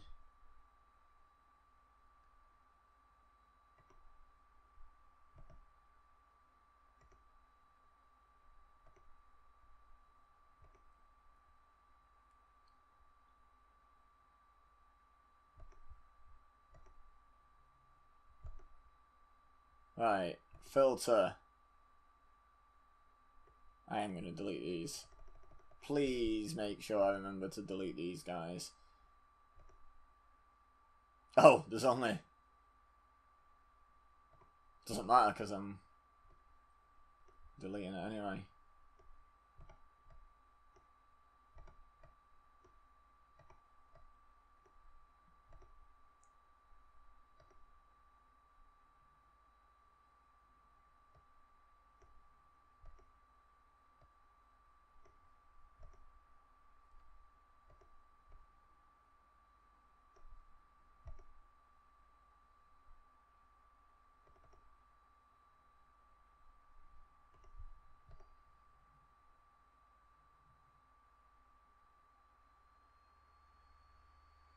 Third match. 4 versus 4.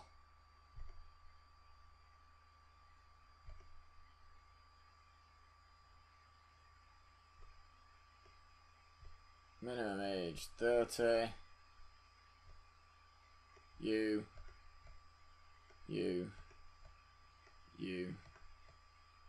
And you versus you.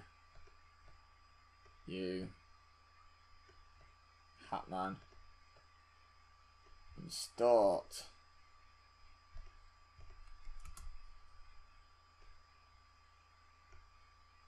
Post show. Save. Right. So now, when we go into this, we shouldn't even need to filter it. 4, 5, 6, 7, 8, 9, 10, 11, 12, 13, 14, 15, 16, 17, 18. Yep, we're good. Okay, so mid-carders that are picking up the win. Apollo Prince. I'm going to put Apollo Prince to win the next one purely because then I know I've got no more faces out of that category. He's going to beat Mark Adonis.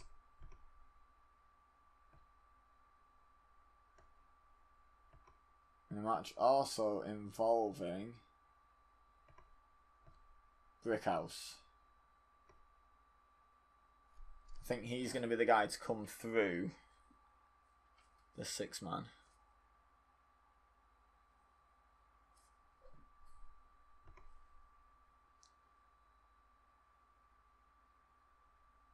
Yeah. So, Brickhouse.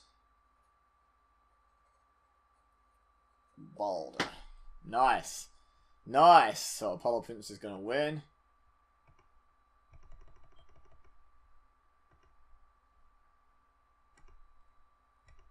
By beating Mark Adonis.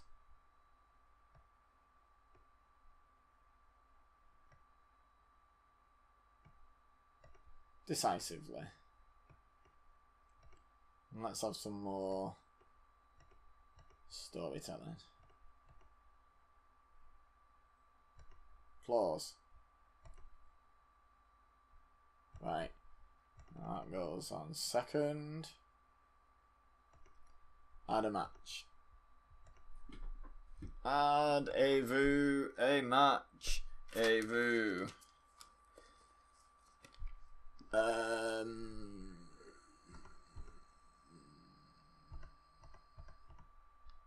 Okay, next.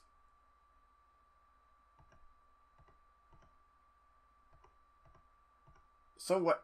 Wait a minute. Wait a minute. No, wrong. Bedlam has to win. Yes. Where's that match? Not Bedlam. Brickhouse Balder. No. Didn't mean to click there. Meant to click there. Yeah.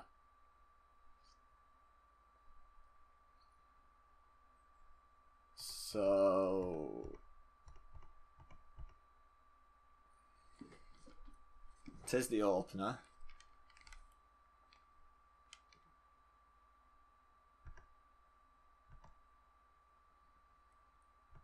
Doomsday. Right, now Apollo Prince wins. Mark Adonis loses. Storytelling. Decisive win.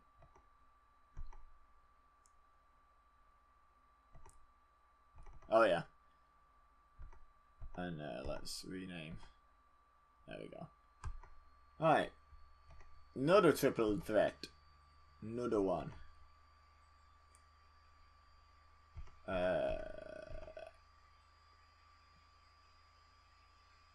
So we've got 2 people in. 1, 2, 3, 4, 5, 6, 7.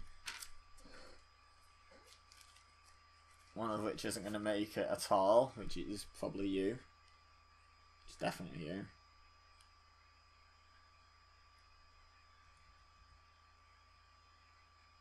Oh, I'm so confused. Did I need Brickhouse to lose that after all that?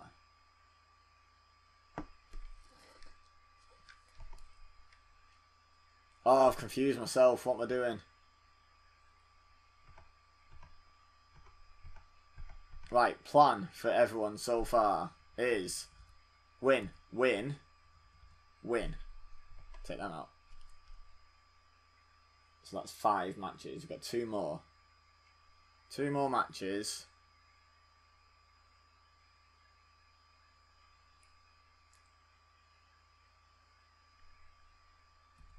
Okay, you're going out.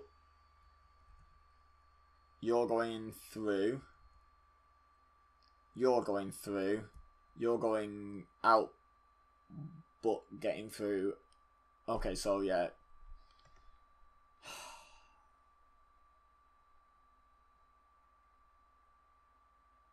Actually, he can do that in a more main event kind of match. Why not? Right. So Bedlam, through you go. Against me and Edison Silva. 8 minutes. Bedlam going over. Beating Bedlam. My Bedlam with the Bedlam.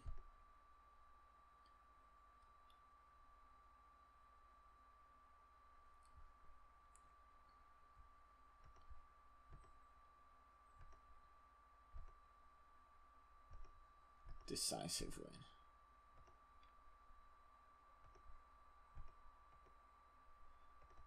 I don't think we need this to be storytelling.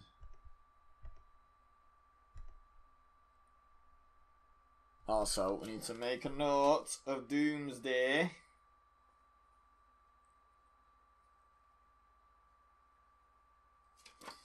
Nice. And Edison Silva.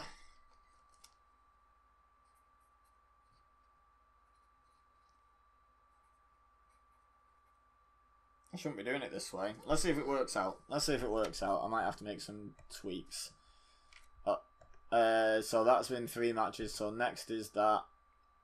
And then we're going to have the next 4, probably.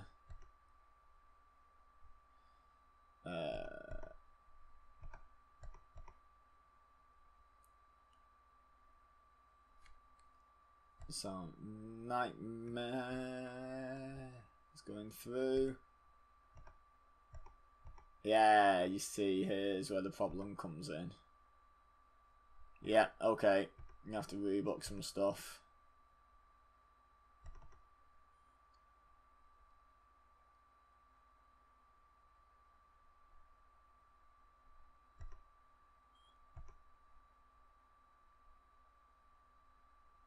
Okay,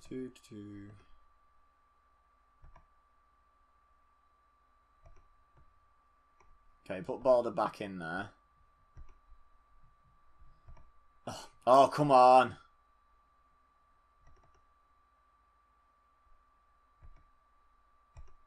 You know what? I'm starting again. Sorry, guys. I'm starting again.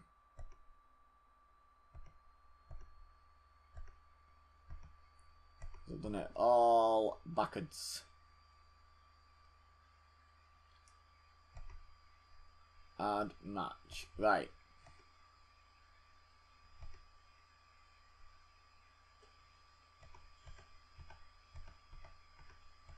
Okay. Vicky Storm is going to go through. He's going to go over Gravedigger in a match also involving Sifu Andrew Lee.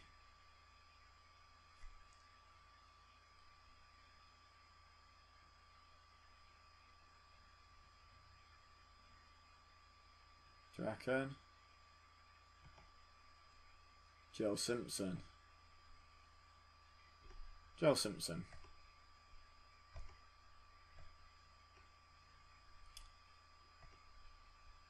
So the winner is going to be Ricky. It's going to beat Gravedigger. This is going to be storytelling. 2 tag team guys with a much bigger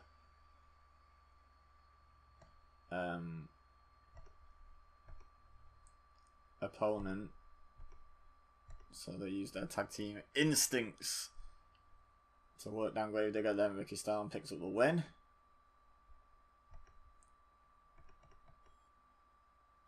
Cool. Okay. Right. So, where's me rubber? Yeah. It is there. Just rub all that out. To be fair, I've got some stuff from the last attempt that green screened on me. To try and rub out as well.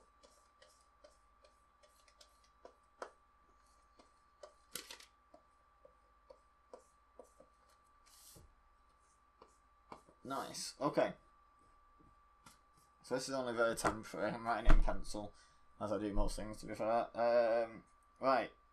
So Joe Simpson. Awesome. Next. Triple threat. Select wrestlers. Apollo Prince. Enhancement talent. Mark Adonis. So now we need a heel. Brickhouse Balder. Yeah, so like I thought. Oh dear, I'm not very good at this, am I? Brickhouse Balder. Oh, scratchy pencil. Went right through me. Alright, so he pins Mark Adonis. Give me a regular match. Decisive win. Can it be open? Yeah.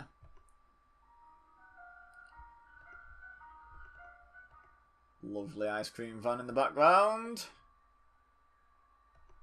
Hard a match. Alright, you can shut up now. We know you're here.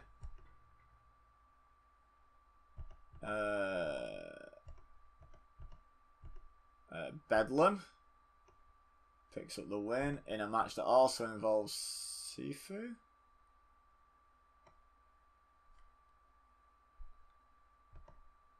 Who's he beating first of all? Beating me.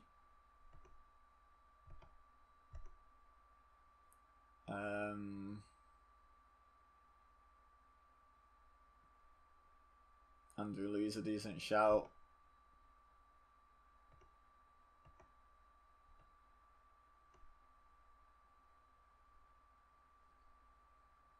Yeah, Andrew Lee.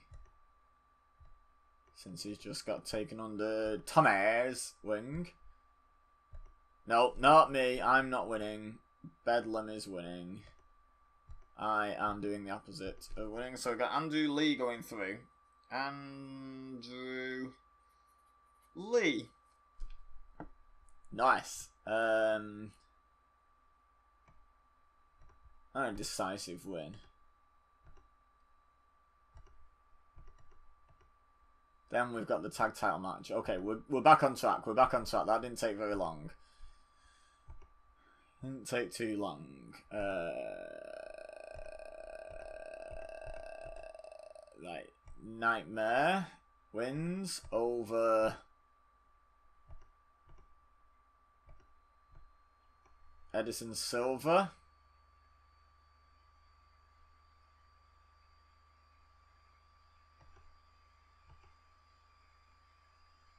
In a match also containing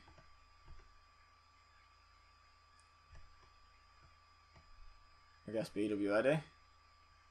Trying to figure this out now, let me.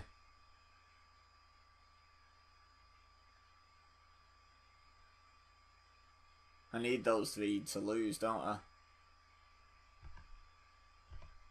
Yeah. I've got 3 more matches to book after that, so I need them to lose. Okay, so it's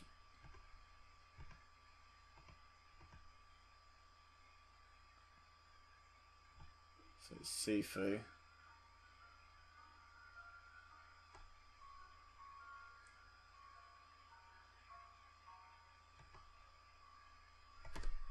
So, Sifu.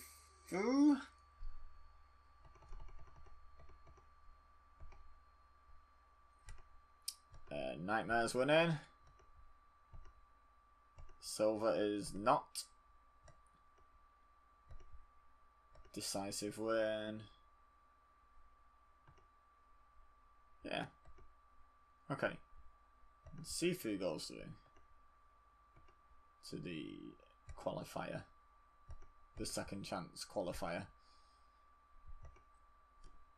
Not get anyone in this yet that's got a storyline jumping out at me. It's one thing that's slightly concerning. Lee Burton.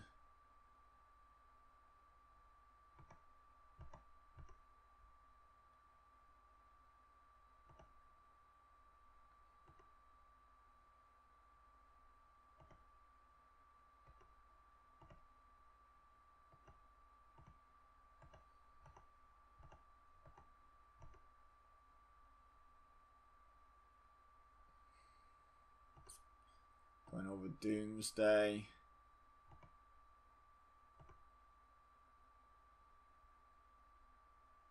How many faces and heels have I got left now? 5 and 4.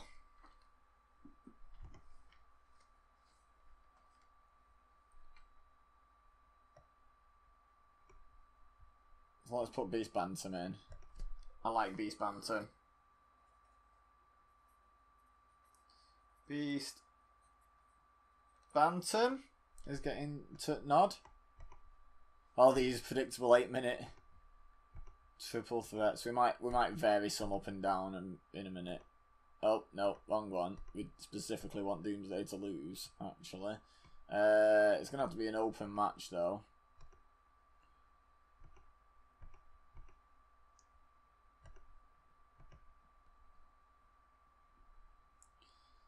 Significant step up from one match to another there. In fact, so much so, I'm going to put the tag title match in between.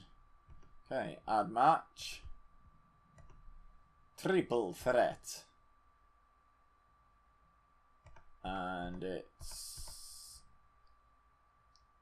Wade Orson.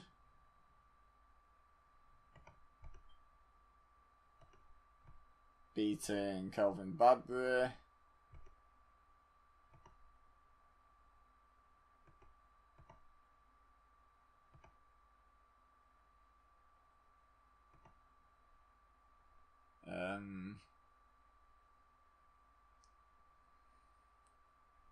Actually, you guys are getting in.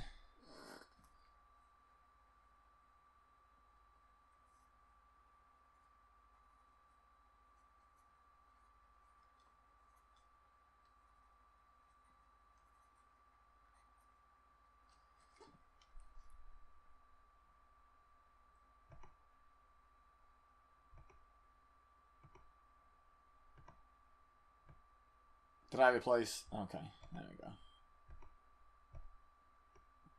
Just keep me on my toes, putting them in a different order. Alright, oh, no, you're the opposite of winning.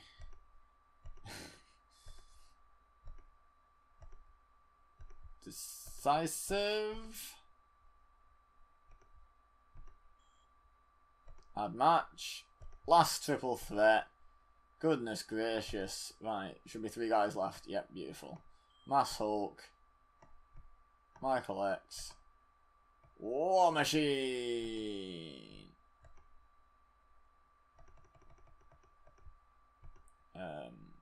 Yeah, Mass Hulk, you're not winning. Again, you are opposite of winning. Mass Hulk. Decisive win. Kind of want to go with the domination note as well for War Machine on this one. Just mix it up a little bit. There we go. Right, we've got 98 minutes and we've got some stuff to fill in. So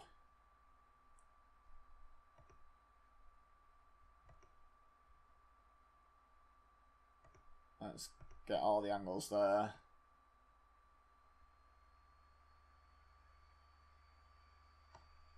Mystery.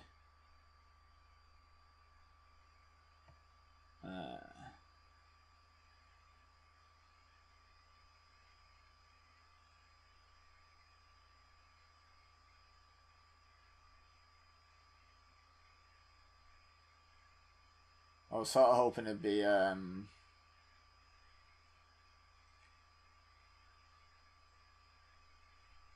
like I'm looking for a new client kind of situation, but apparently not.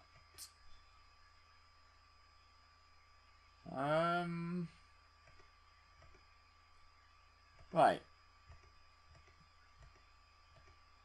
So after Lee Burton wins, should have an angle.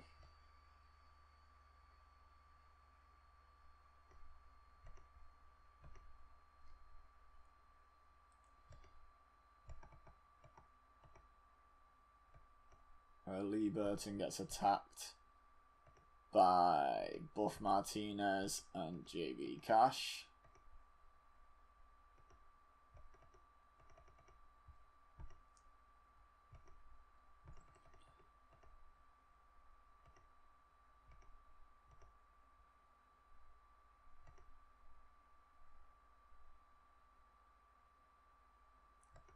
Add an angle.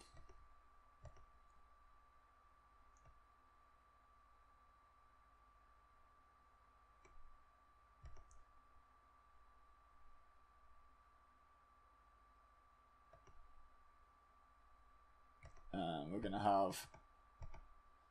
have Kathleen Lee yammer on about how her boys are going to finish dealing with Lee Burton and Leo Price.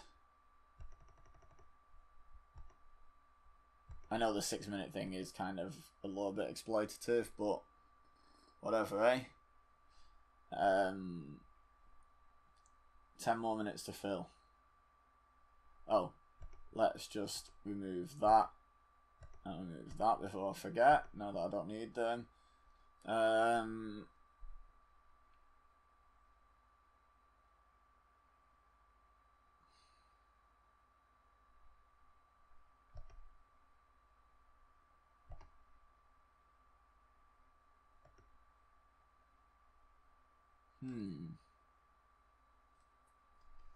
I don't really need that either. Let's get rid of that.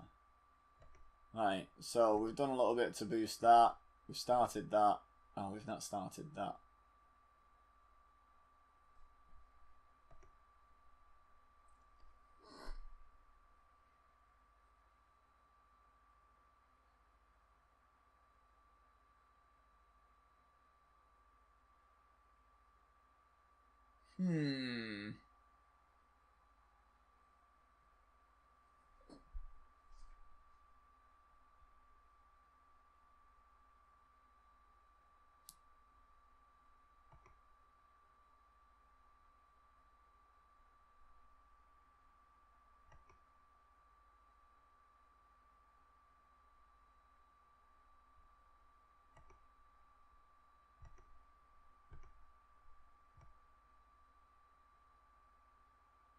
What about...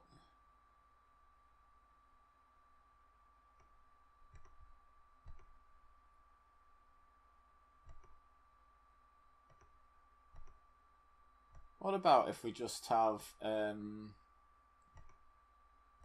Mark Misery? He's perfect with the hand wraps with the British flag.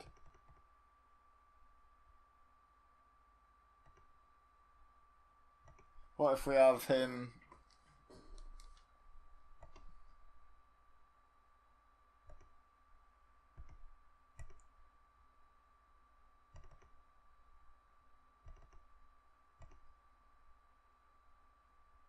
If we have him attack after the match.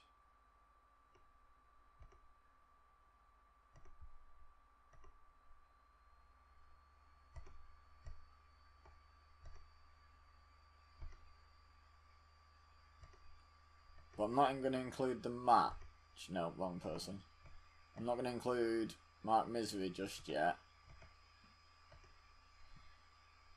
Although I could do that. Yeah, I could do. Yeah, I'm going to put Mark Misery into the storyline. Because the match will kick it off.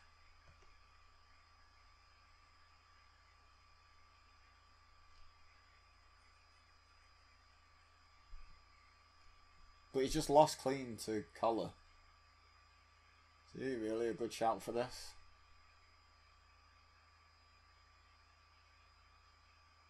Yeah, I know where I'm going to go with it now. Yeah, I've just decided. We've got no reference to this feud whatsoever.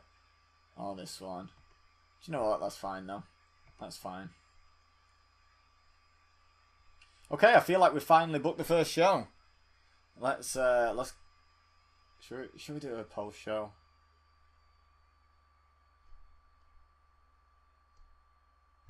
Like, what if I do like a massive tag match at the end, where it's like,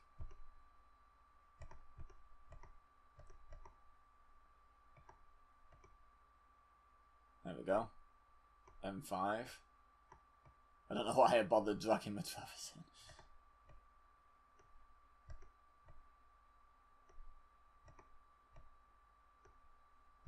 This is heels.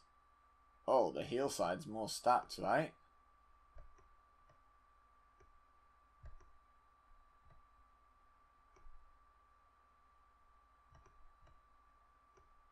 Way more stacked.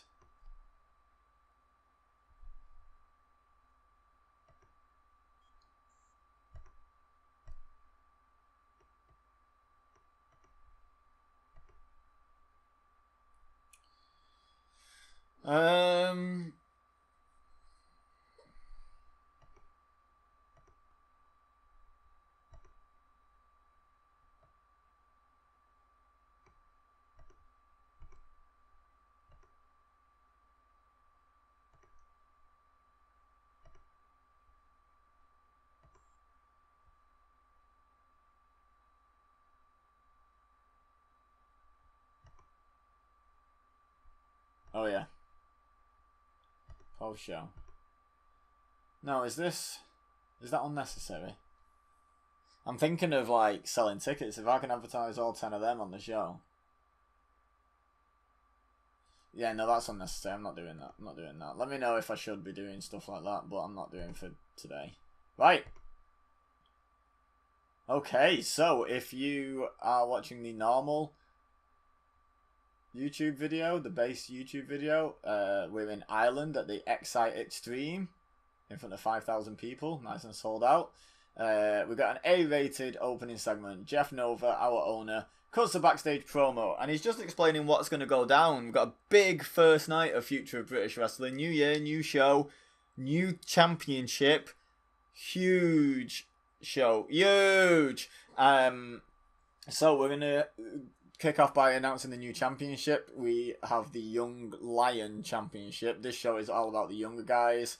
And we're going to have a 21-man tournament to determine the first ever Young Lion champion. The way it's going to work, we're going to have triple threats. 7 triple threats tonight. There will be 7 winners. They will advance to next week's second round. There will also be 7 men who lose but aren't pinned or submitted, aren't beaten directly in any way in their matches. They will have a 7-way match on Best of British Wrestling on Thursday to determine who goes through into the final 8. So, like a second chance match. The final 8 will then have 4 one-on-one matches next week on Future of British Wrestling. The 4 winners will have 2 one-on-one matches the week after. And the 2 winners will face off at Steel Cage Challenge to crown the first ever 21CW Young Lion champion. On top of that, as if that wasn't enough, we are also going to have tag team championship action. The champions are going to defend their tag team titles. And the UK Championship is going to be on the line in the main event. So huge first show. Yeah, so Jeff Nova improvised well throughout the segment, as well he should. He's one of our top talkers. He got an A rating, well done him. The announcing was weak, and the segment deserved it better, and we got the crowd hotter. Good stuff, no improvements. First match, C-, not terrible. A poor match. I would not say that's poor. That's okay. That's okay, especially for the younger guys. Ricky Storm defeated Gravedigger and Joe Simpson in 8 minutes and 9 seconds when Ricky Storm defeated Gravedigger by pinfall with a Stormbringer, whatever one of them is. Ricky carried the match in terms of in-ring performance. Gravedigger was the weak link, struggling to keep up with everyone else's in-ring performance. Ricky got a C. Yeah, well above. D+ for Joe Simpson, E+ for Gravedigger.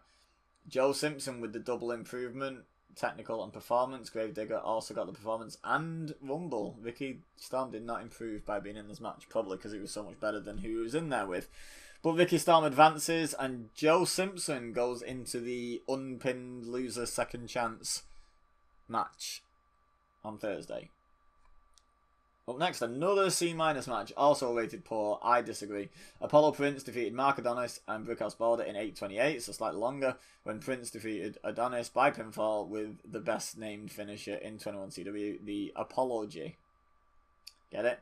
Mark Adonis was the weak link, struggling to keep up with everyone else's in-ring performance. Not suited to his gimmick and off his game. Brickhouse Border was visibly tired after 8 minutes and 28 seconds of triple threat action where all three men aren't constantly working either. Disgraceful. C- for Prince, D- for Adonis, D+ for Brickhouse, and Mark Adonis improved his performance slightly. Another C-, but a different rating apparently. In a bout that had subpar wrestling and little heat, Bedlam defeated Pandamaster 2, that's me. I'm a jobber. And Andrew Lee in 8:27, 1 second faster. If this would beat the clock challenge, I mean, it'd be for nothing because the first match was the shortest, but that'd be impressive. When Bedlam defeated Pandamaster 2 by pinfall with a Bedlam bomb. Pandamaster 2 was the weak link. I was the weak link, struggling to keep up with everyone else's in-ring performance. I did debut my bubbly babyface gimmick and got an initial rating of great, though. We got a C for Bedlam. Wow, very nice. A D+ for Andrew Lee and an E+ for Pandamask. Bedlam improved his performance skills. Up next, another C-. Wow, we're consistent if nothing else. In a poor match. See, why was the third one not poor, but all the others were? I don't know. Nightmare defeated Edison Silva and Sifu in 8 minutes 12 when Nightmare defeated Edison Silva by pinfall with a Darkness chokeslam. All around the same region, but the first one was still the quickest. Oh yeah, I forgot to mention. It's a good job I wrote it down because otherwise I'd be like, no. So far, Joe Simpson, Brickhouse Border, and Andrew Lee are in the last chance match on Best of British Wrestling. Now joining them, Sifu, who did not directly lose this match. Edison Silva lost it by pin. Nightmare obviously goes to the second round directly. Edison was the weak link, struggling to keep up with everyone else. Nightmare C-, Sifu C. Oh, better than Nightmare, better than the winner. First one I've given the wrong person the win in terms of performance, at least. D- for Silver. Nightmare and Silver improved their performance skills. Next segment. Oh, here we go. Oh, doesn't mention the fact that this was a tag title match, but I'm pretty sure it was. Would it say so? It doesn't say so.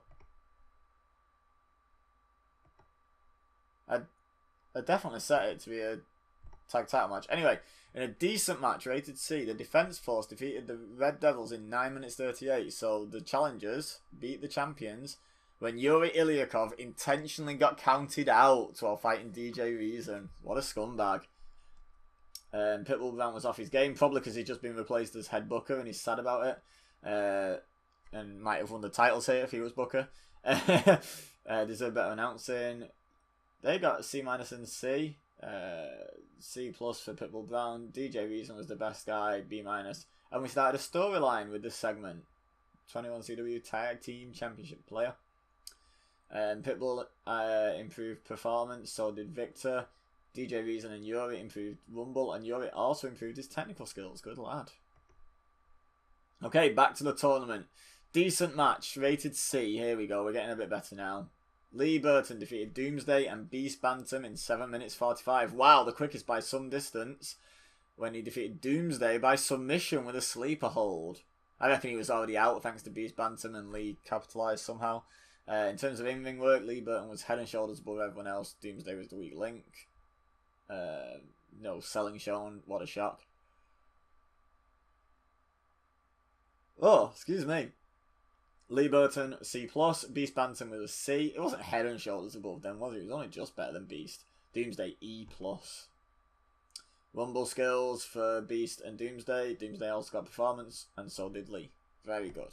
I like the matches where everyone benefits. Lee Burton is celebrating his victory in the ring. Hot stuff, run in and attack, beating Burton down into the mat. Now these guys, Lee Burton has a tag partner called Leo Price, who's too old to be on Future British Wrestling. British Wrestling, easy for me to say. And they're in a tag team feud because these boys cost Lee Burton and his partner the tag team titles back in October, November. I can't remember what the synopsis said. But yeah, so they've got an ongoing feud, and it carries on here. B- rated segment. Best one except for Nova's little interview. The announcing was weak. Got the crowd hotter. We gained heat on the storyline though. No improvements. Oh, we have a... Oh, yeah, so his arrogant heel gimmick was below average, so I'm switching him to a rich snob. He's not turning, he's just changing his gimmick. Got an initial rating of average. I wonder what he did to do that. Maybe he paid off the referee to let them carry on their assault or something like that, or tried to. I don't know. Something like that. Okay, triple threat. Back to the tournament. C-rated. Decent match. Wade Arson defeated BW Edit and Kelvin Badbury in 8 minutes 30 when Arson defeated Badbury with a bounce back. He carried the match, Arson. Good stuff. Not suited to his gimmick.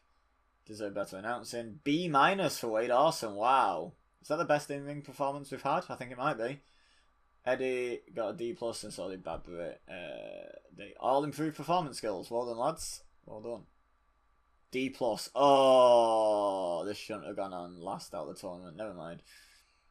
War Machine defeated Mass Hulk and Michael X in 7:32. I should have seen that coming, actually. That does not look like a good match to me. They defeated Mass Hulk by pinfall with a choke bomb. So again, I've not been keeping up with it, but after so we've got Joe Simpson, Brickhouse Balder, Joe Simpson, Brickhouse Balder, Andrew Lee, Sifu, and then Beast Bantam, BW Edit, and finally Michael X. So Joe Simpson and Michael X are actually a tag team, and they're both in that match. So that's interesting. How will that work? In terms of in-ring work, War Machine was head and shoulders above everyone else. Mass Hulk was a weak link.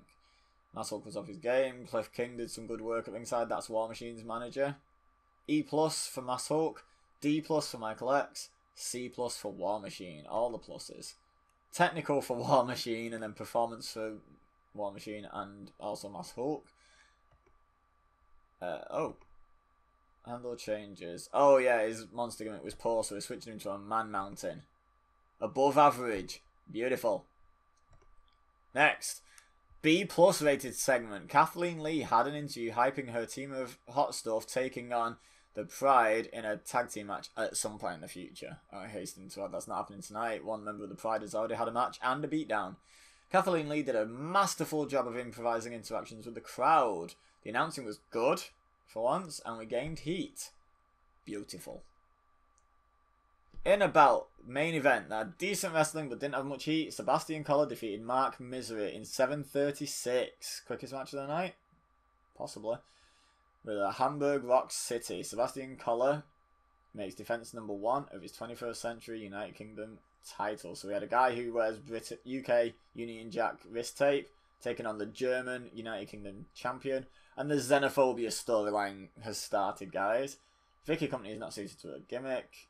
Mark Misery C-, Sebastian Collar C. Both improved performance. Oh, why was that on a D+? The match is over and Sebastian Collar is celebrating. Mark Misery looks angry and jumps him from behind, beating him down. Didn't lose heat though. That's good. That's good.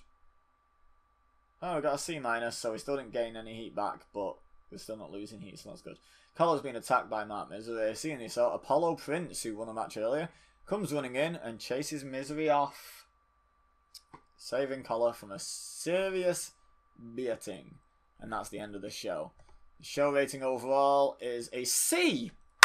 Nice. I think our minimum requirement on our network, on our TV show, is a C minus. And that's pretty good considering we got an awful lot of C minuses and even a D plus in the matches. D plus there. We got some good segments. I'll take that. I'll take a C. I feel like that's generous, actually. Mark Misery was used too much. Well, he lost the match and then tried to beat the winner up and got kicked out of the ring. That's not like overuse. It's not like he was in like every segment or something. General feeling is that 21CW don't have enough interesting storylines going on. This show lost us popularity in 5 regions and didn't gain us popularity in any. Oh, I thought it was quite a good show. Anyway, let's have a look how well it was received. Philip Bescott is a colour commentator from Ireland. We might need one of them. Best known for wrestling fans for his one and only appearance for MLSC, which I believe is the precursor to 21CW. Happened in 2008. Accidental profanity, was not invited back and not been used by any name company since. Maybe we don't need him. Maybe he is not a requirement for us to have great success. Come on. Come on, game. Currently load faster. Please be patient. Are we up? Are we hip and happening? No. Checking titles. None of mine changed. Unread emails. Not yet. Not yet. Last night's 21CW. 5,000 friends. Feedback from viewers have been okay. There were always a few extremists who either loved or hated it. Okay. Don't really want anything to do with those extremists. Oh, we've had a tag title change on day 1 of the year in CZCW. Coastal Zone Championship Wrestling. 5th reign with the titles. And that was their first title defense. Wow. Anything else significant happening? Mass Patriot called up. SWF calls him up. Damien Dastardly. Look at him. It looks like he's twirling the moustache, but he doesn't have it. He doesn't have a moustache. Oh, okay, he's just in Australia. He's 23. If he decides he's going to adventure around the world, maybe we'll have a look at him. Why not? Anything else? Anything else? Anything else? Some team might be splitting up. Okay, wasting enough time. Let's get into the next show. Unless, of course, you are watching the full version. Haha, you see what I did there? You can see what the cut is, can't you? Haha. Alright, so PSW have made a contract offer to Sam Keith, who we are keeping an eye on. Doesn't currently work in the UK, so there's nothing really to look into. Can I not even have a look at the contract? That's disappointing.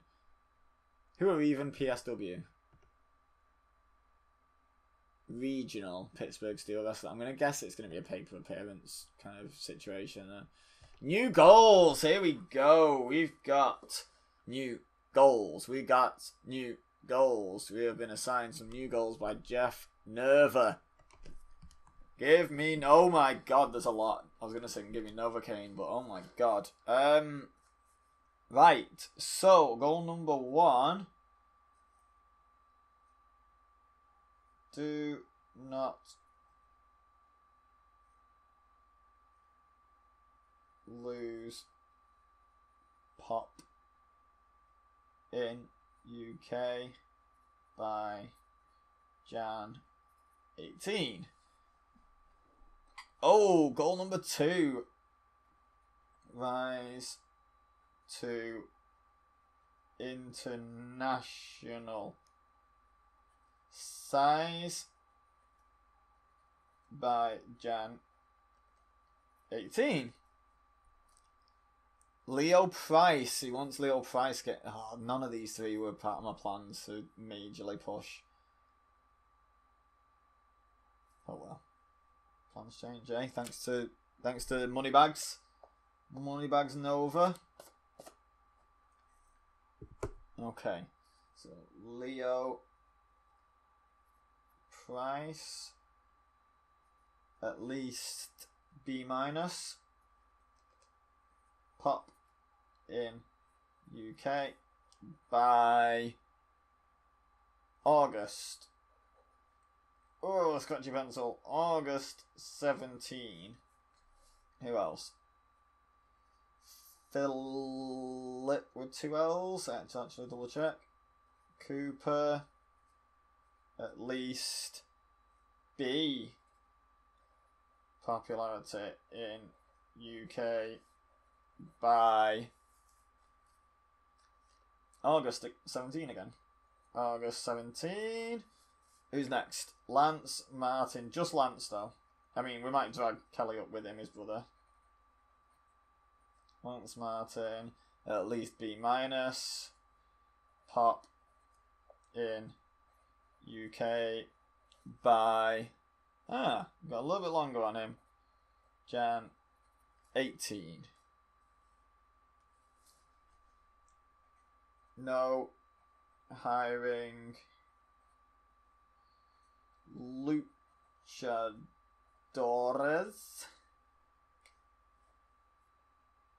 until Jan 17.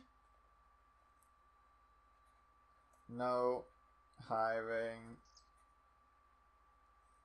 over 45s, 45-year-olds until when's that? If that's August, then that's September, October 17.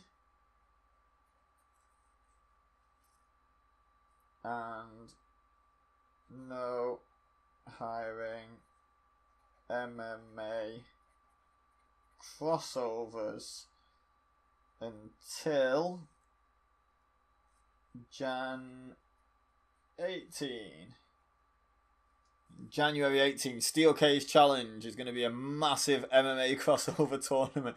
We're going to sign loads of them to spite Jeff Nova if he doesn't change the goal. Time to heal. Wade Orson is feeling the effects of a grueling single match and has asked that you take that into account when booking him so you can have time to recover properly. Let's have a look, soft lad. Let's have a look, soft lad. You're looking pretty good shape to me. Injuries caused. Concussion for Rolling Johnny Stones. A couple of days without a match is all he really needs to get back to 100%. Lovely. Lovely. Who else is moaning? Edison Silva, don't worry. I wasn't going to use you anyway, mate. Don't worry. Wasn't going to use you. Are you one of the... No, you're not one of the negative influences. 19. Wow. 19 and whinging about fatigue after one match. Are you having a giraffe? We've got a 2.42 TV rating. Not bad. Not bad, not bad. Let's advance. Spanish Super Fly. Super Fly.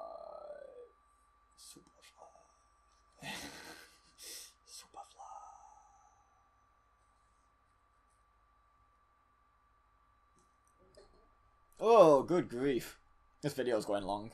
This video's going long.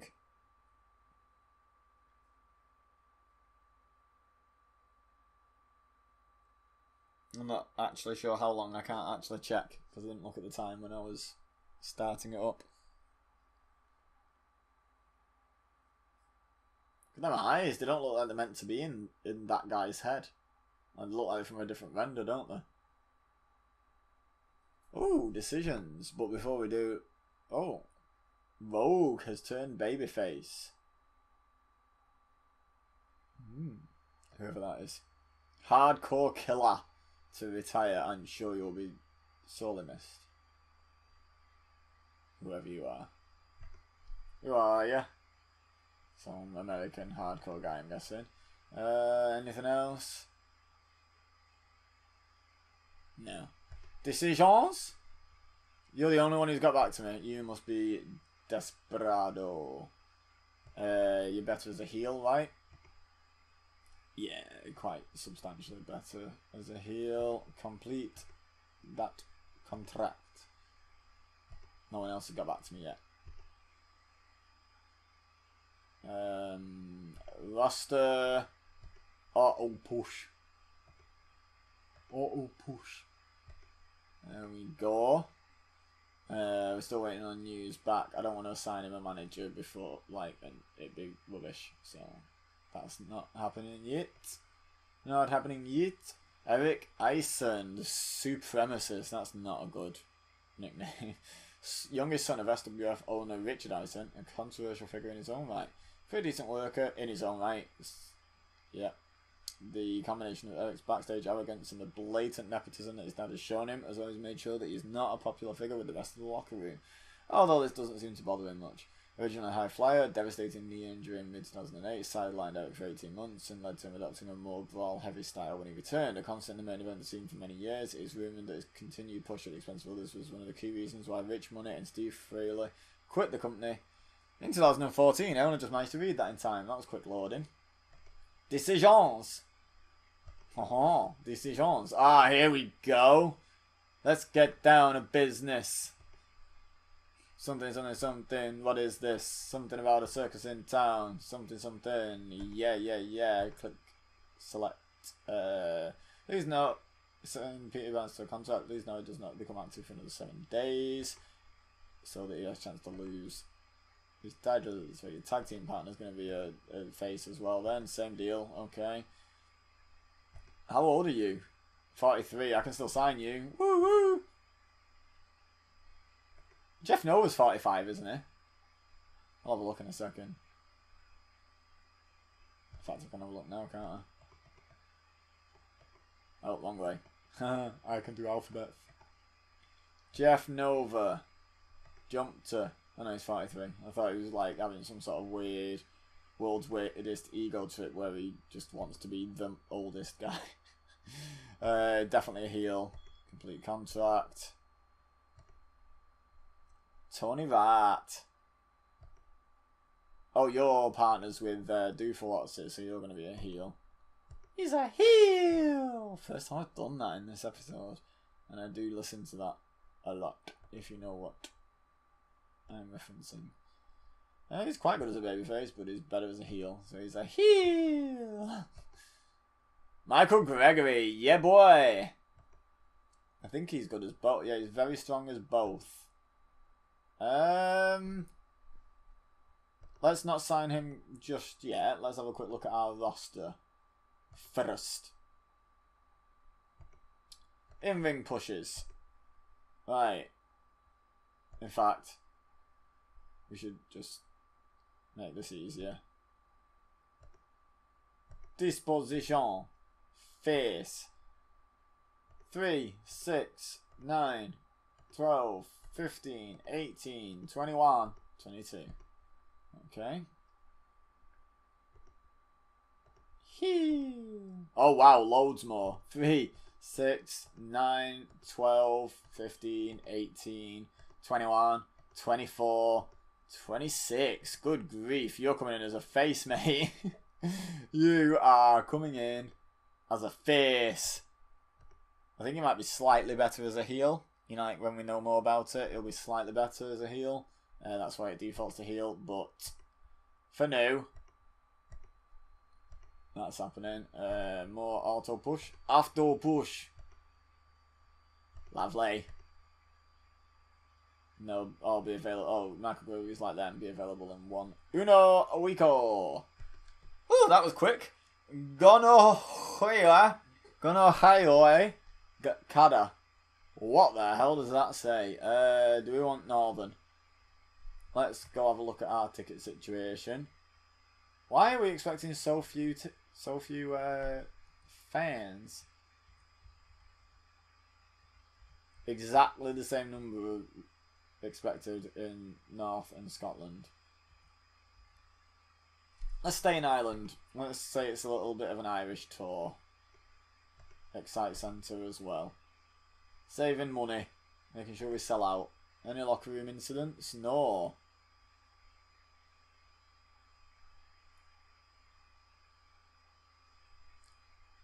Should we pull a rib on someone? So a minor rib. Who's a negative influence? I know who we'd like to leave. You. The rib was completed but failed to provide any positive or negative effects at all. Awesome. Just no one cared. No one cared. But not even in a negative way. Just literal...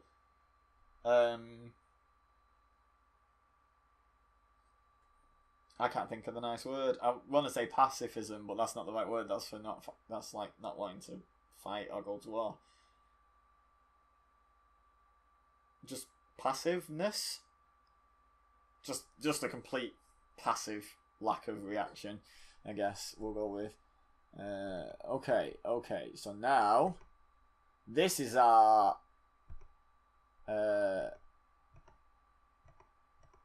Show to B minus. This is our show that's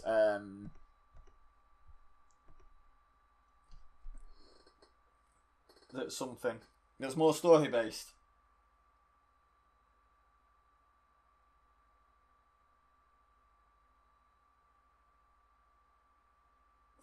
Okay.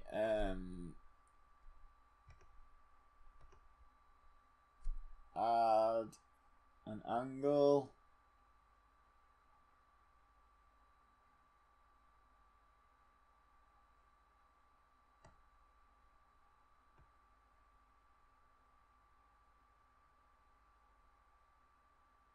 There's a thing I have in mind to do.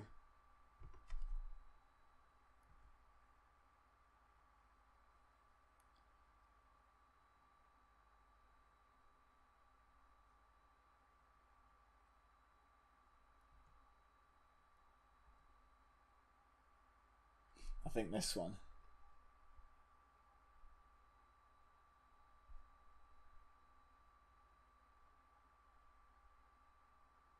Oh, that requires him to lose a match. That's inconvenient.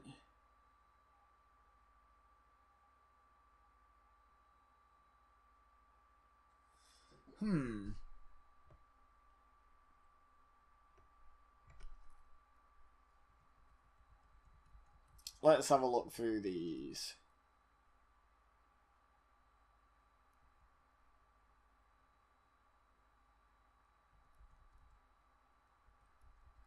I'm not interested in adultery or forming an alliance.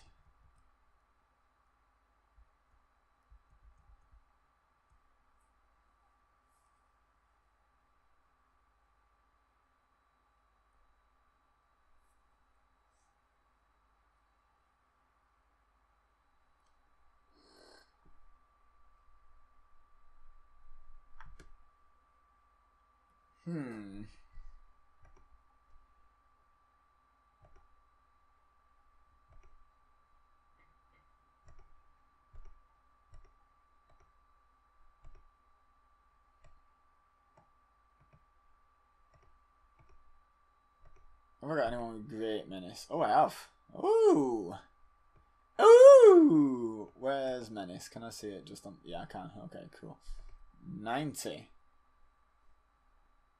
Doesn't actually tell me. 90. Doesn't tell me. 80. Wow. 92. 92.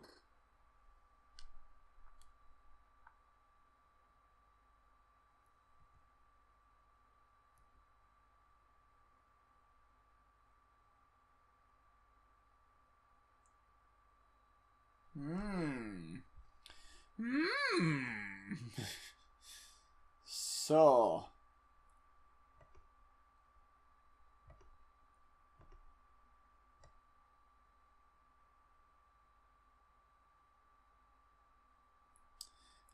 Okay.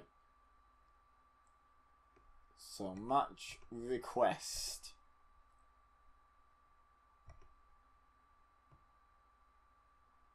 I'm gonna have collar oh no, request a match of Jeff Nova with Apollo Prince as a bit of a, you know, like, hey, this guy saved me on future British wrestling, and I think that was a good move. So a good thing of him to do. So I want to reward him with a title shot. So he wants to make a title shot, and I don't think I've partnered them up just yet. No, so it'll still count towards that, and hopefully be quite a good rating. How are my storylines doing, by the way? Okay, they're both on C-, which isn't terrible. We need to boost these two up. But we've got that and this one, why not? But we've got one of the best talkers in the company in that one, one of the best in the best in that one, one of the best in that one. Okay, we've got good talkers. So let's do some promos. Right. One of my things I have to think about is how I'm going to turn this 7-way into a 6-way, because I can't do a 7-way. Right.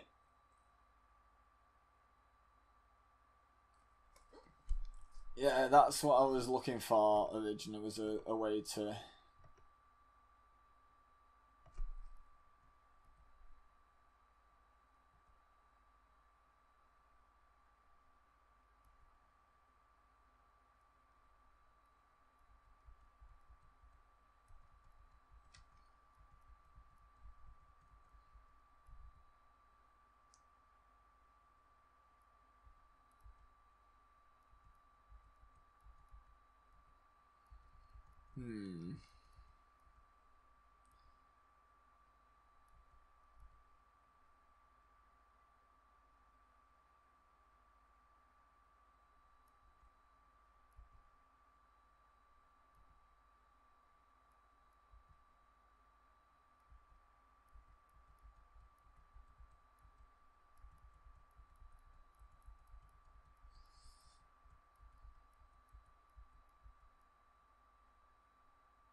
So the only couples we have, Mark Misery is already involved in a storyline, and Adam Matravers is a face.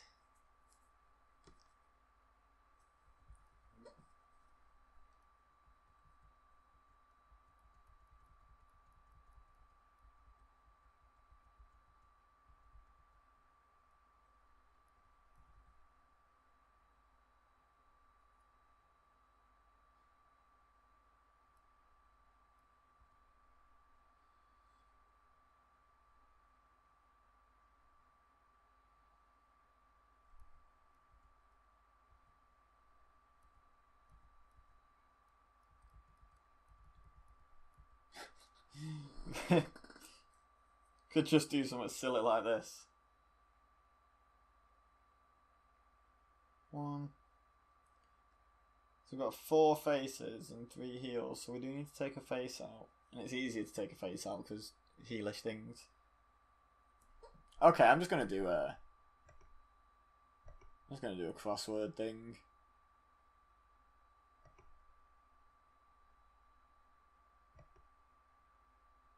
And this is like the silliest.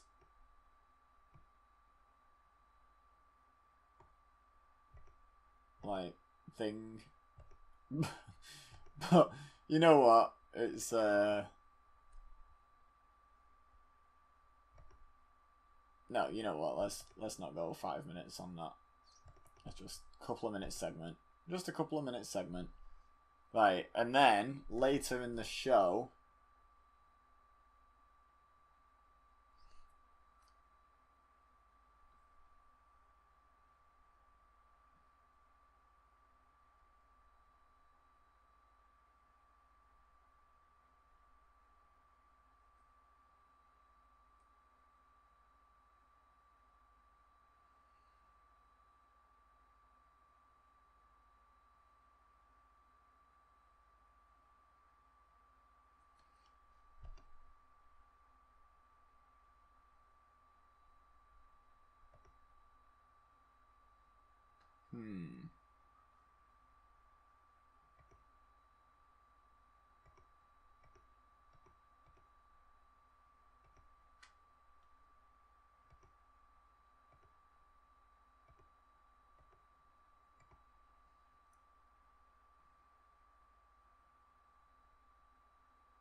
Just have Tommy do it.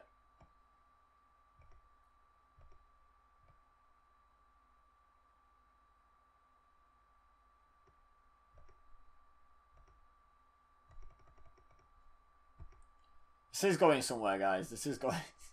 This is just me being stupid.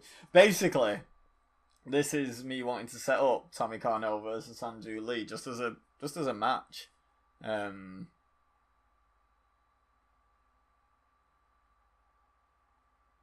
But also, Andrew Lee is one of the participants in this 7-way match that I need to get one of them out of. So I figure I can take him out of it and have the match happen next week. Like, in fact...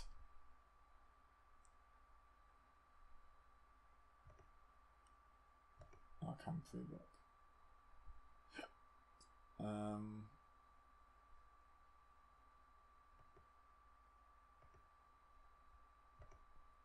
Future of British wrestling, we're going to have Tommy Cornell in action.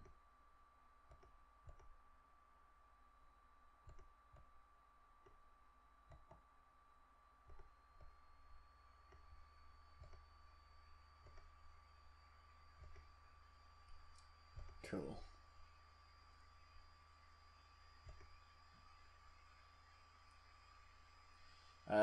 One thing I want to do.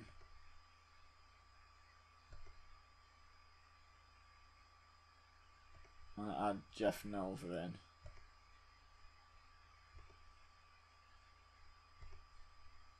Because then, when I have...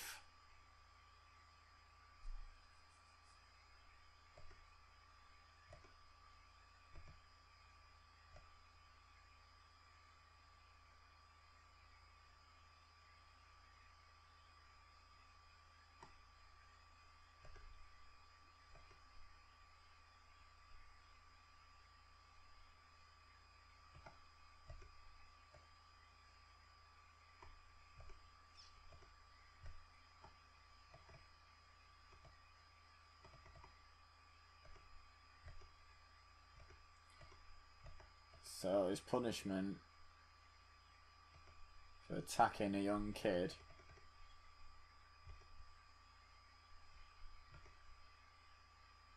is going to be that.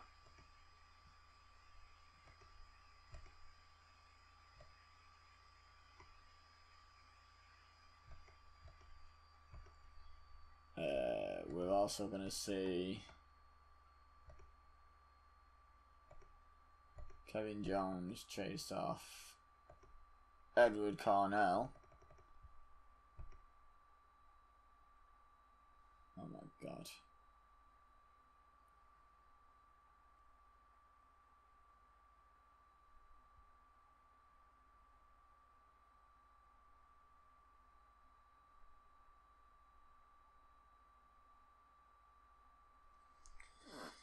Oh dear, right, what now?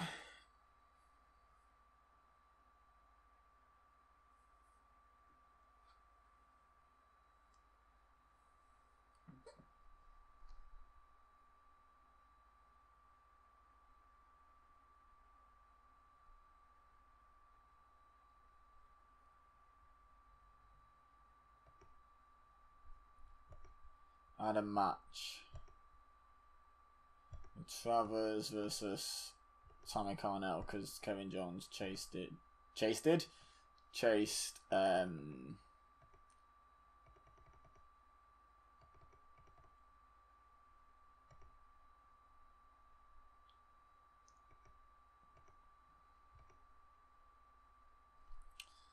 we want a victor or do we want a draw?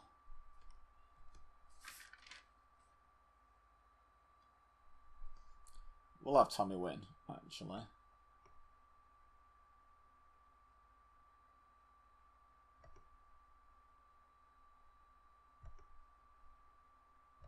We're going to have Matravers distracted by Edward Cornell, who's back.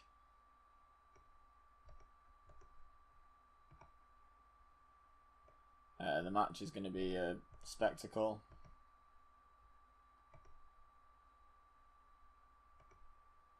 Okay, that's the main event. Edward clearly lost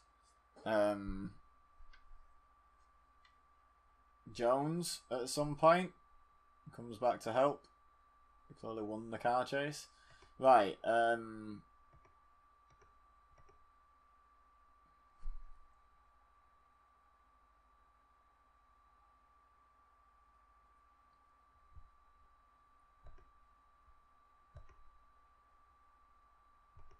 so a tag team match player.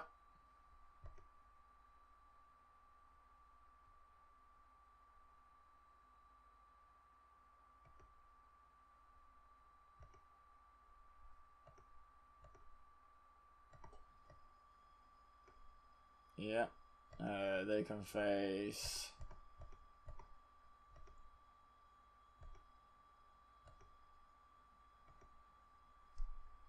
the Ivanov brothers.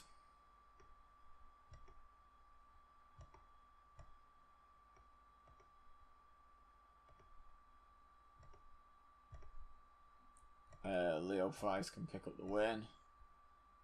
Don't care which Ivanov loses particularly. Open match. A decisive win.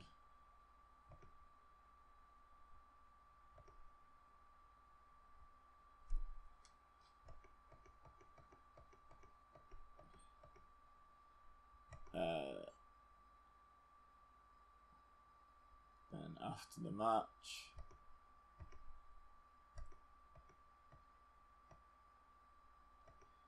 managerial challenge tag 3.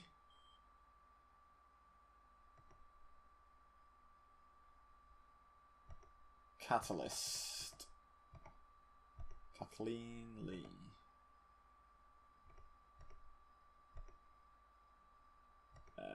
Victor number 1. Lee Burton. To number 2. Leo Price. Attacker number 1. Buff Martinez. And attacker number 2 is JB Cash. Save.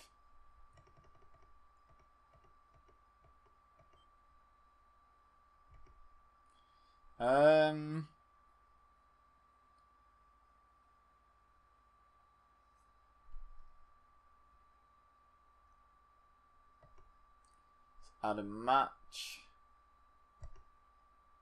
between Dark Angel and Heel.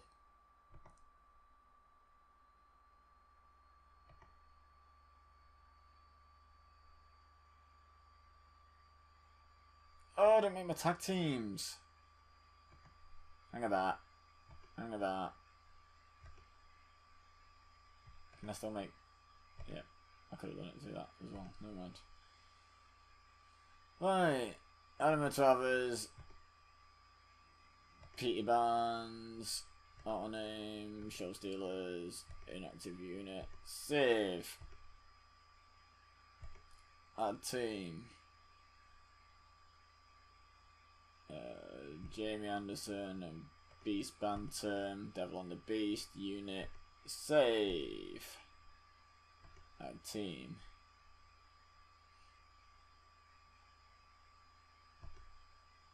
Jeremy Allen.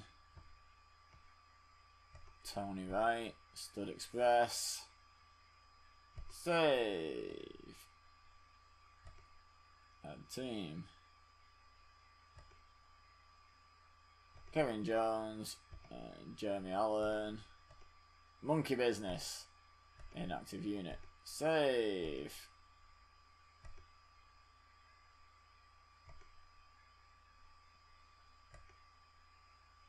Petey Barons, Eric Future, Future X, Unit, save.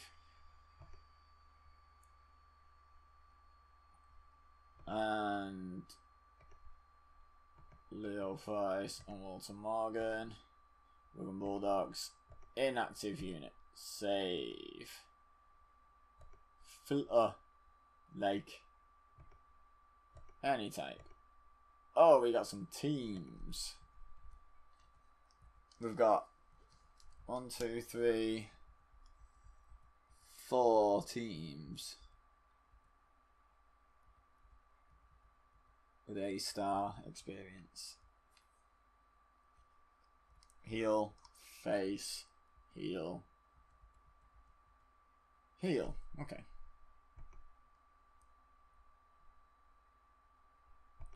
Anyway, where were we? Add match. I think I'm still just going to job one of them out.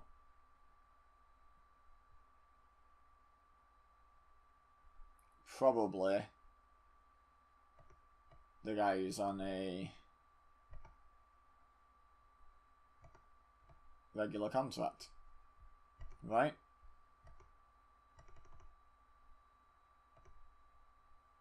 Four minutes to dispose of him.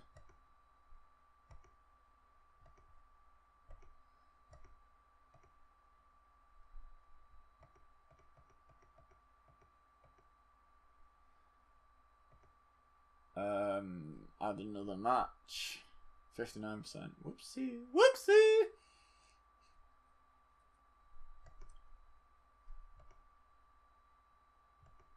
Right, so we're taking care of that big time.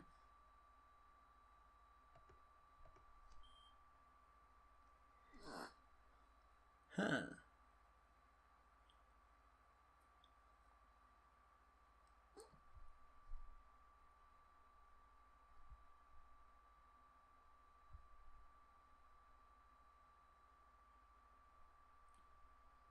I was going to say, they got a C in their last match.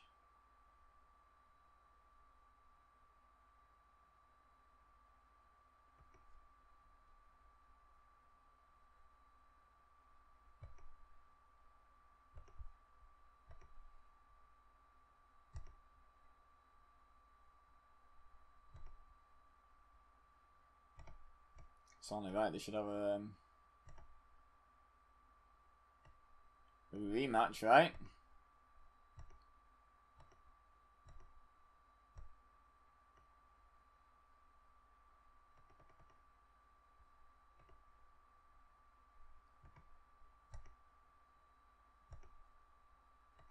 Intentional DQ.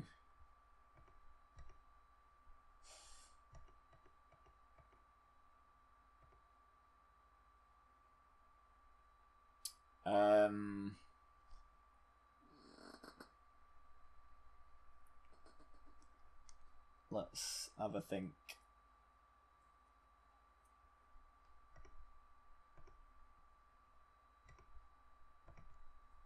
Let's find out some more matches. Storylines.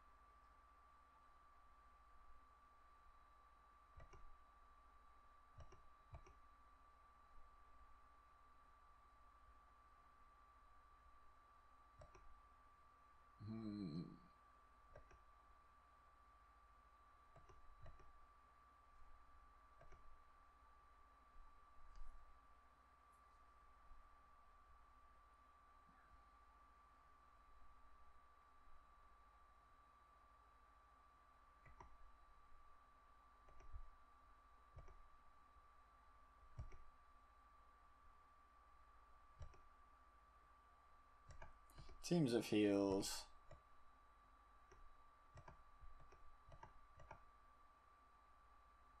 Oh, do you know what I need to put on before I completely forget? That's what I'm going to put on next. Oh, maybe not next, but that's the next match I'm making. Whether it goes on next or not, I'm not sure. But it has to go after Alright, so we have Joe Simpson. Brickhouse Balder? No Andrew Lee because he has been battered. Sifu?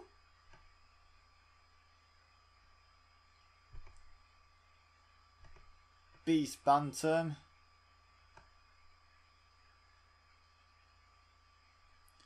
BW Eddie. Michael X. Cannot for the life of me remember who was meant to win this. Right, let's...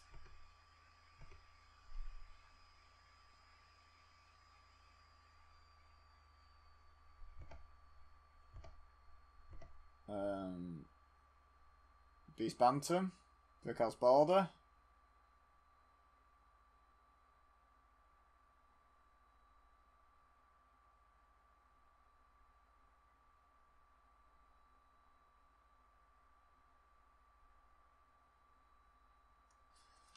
I'm much more in favour of Beast Bantam, but I feel like it was going to be Brickhouse Balder for some reason.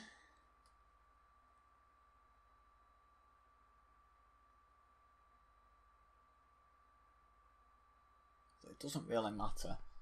Yeah, Brickhouse. Does it really matter? I think Brickhouse Balder's winning this.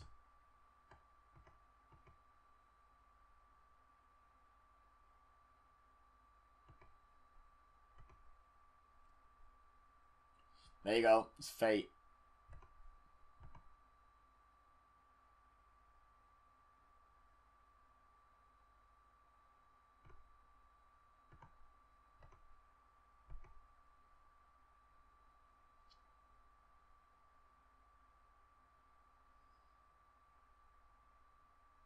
Hey. Where's the...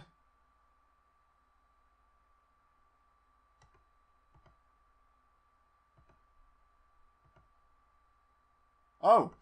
Oh, you can open them back up. I was like, where's that gone? Storytelling, there we go. I was like, where's the section? That really threw me then.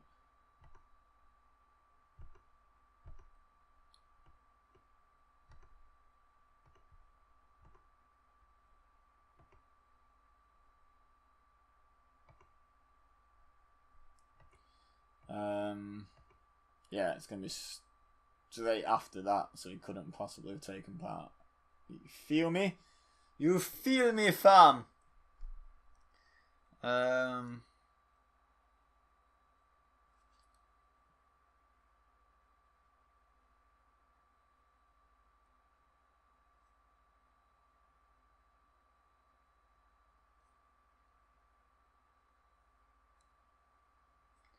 Right, okay.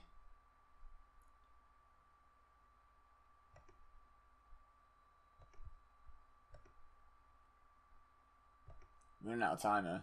I've just realised. Philip Cooper. Absolutely flawless.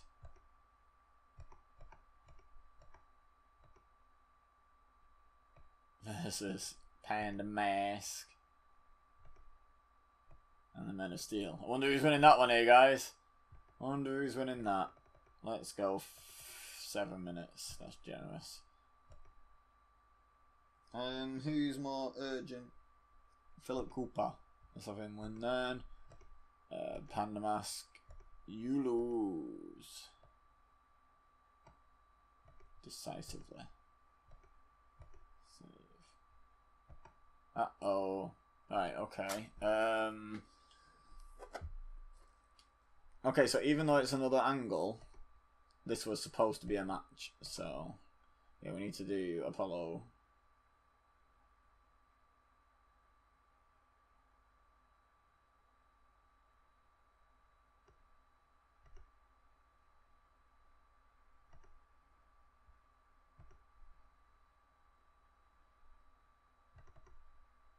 So the attack is going to be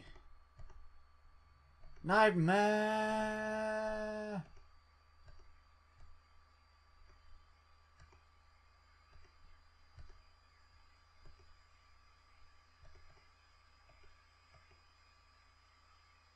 There we go.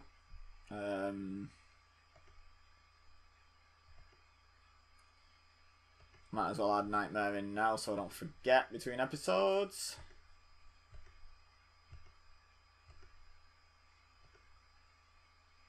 Awesome. Right.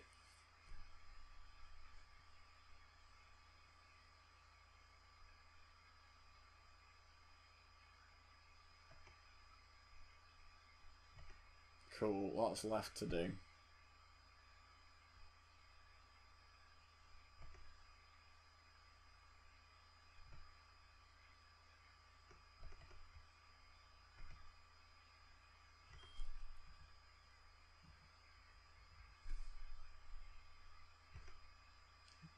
Three faces. Million heals.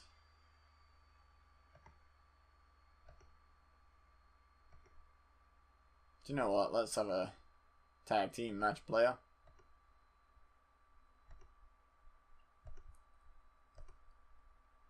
Let's not forget to tick the box this time.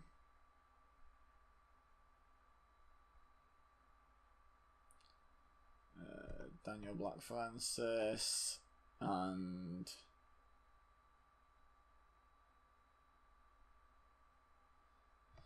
Harry Wilson.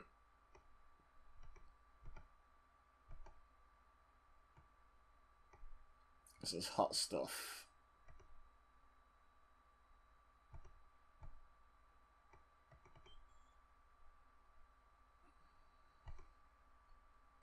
Yeah, both picks up the win. Manager interference. Save.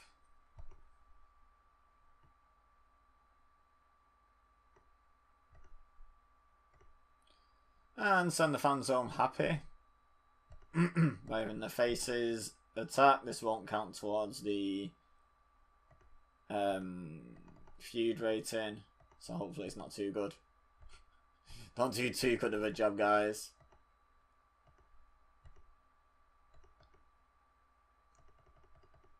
Just sending the fans home happy. Oh, come on. Ball bags is what I was looking for there, the word.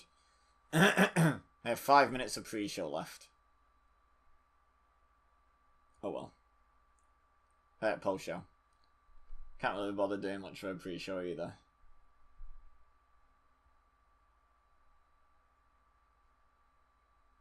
Nah, let's just run the show. Okay, welcome back to the guys watching the shorter video, probably the majority of you out there. We're just kicking things off with a B-rated segment, not as good as Future British Wrestling, but I had something I wanted to do. So Sebastian Collar approaches Jeff Nova right at the start of the show, asked to be given a chance to wrestle Apollo Prince in a singles match, and Nova accepts.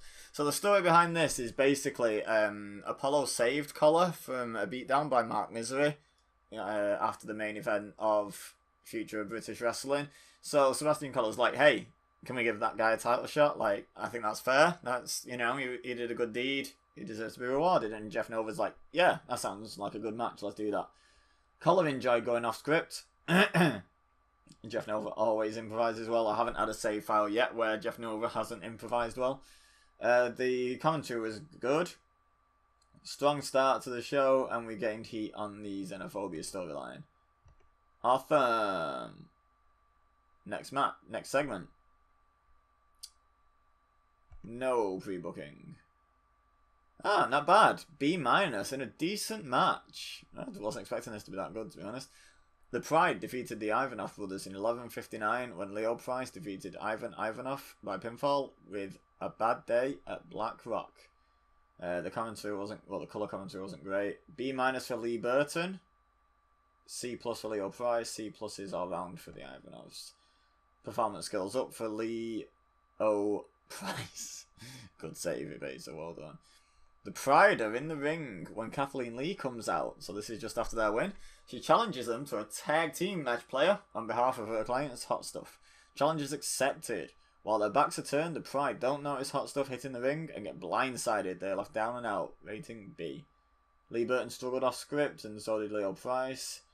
We gained heat in the storyline, though. Let me just write down. Then our first strugglers needs script. So does Leo Price. They're our first strugglers off script, I think. Needs script. Whew! Work improvements, nothing. Skip that. Okay, extremely short match. Dark Angel defeated Tony Wright in 3:33. Nice. With a descent into hell. C-, not bad. Debuted his ravishing gimmick with an initial rating of average. Dark Angel looked good. B- against an E+. Tony Wright improving his performance skills though. You're welcome. Putting you in there with Dark Angel. Tommy Cornell is shown backstage with a crossword. Explained to someone else how one clue has had him stumped for days. Andrew Lee happens to be passing and asks what the clue was. He gets the answer instantly. Embarrassing Cornell. B- for that segment. One of the better segments on the show. No, I'm joking. Okay, so yeah, that's a bit of an odd segment, but you will come to learn, guys, just watching for the results. There's usually a plan. I was going to say always, but that's doing myself too much justice. There's sometimes a plan. Usually a plan. In a decent match, Defense Force defeated the Red Devils in 14:06. And this was for the tag team titles, guys. When Victor Beskov intentionally got disqualified while fighting DJ Reason. So, on Future British Wrestling, we had a count out. And now we've had a disqualification. So they defended the titles twice. But, yeah. Not exactly honourably. In terms of in-ring work, DJ Reason was head and shoulders above everyone else.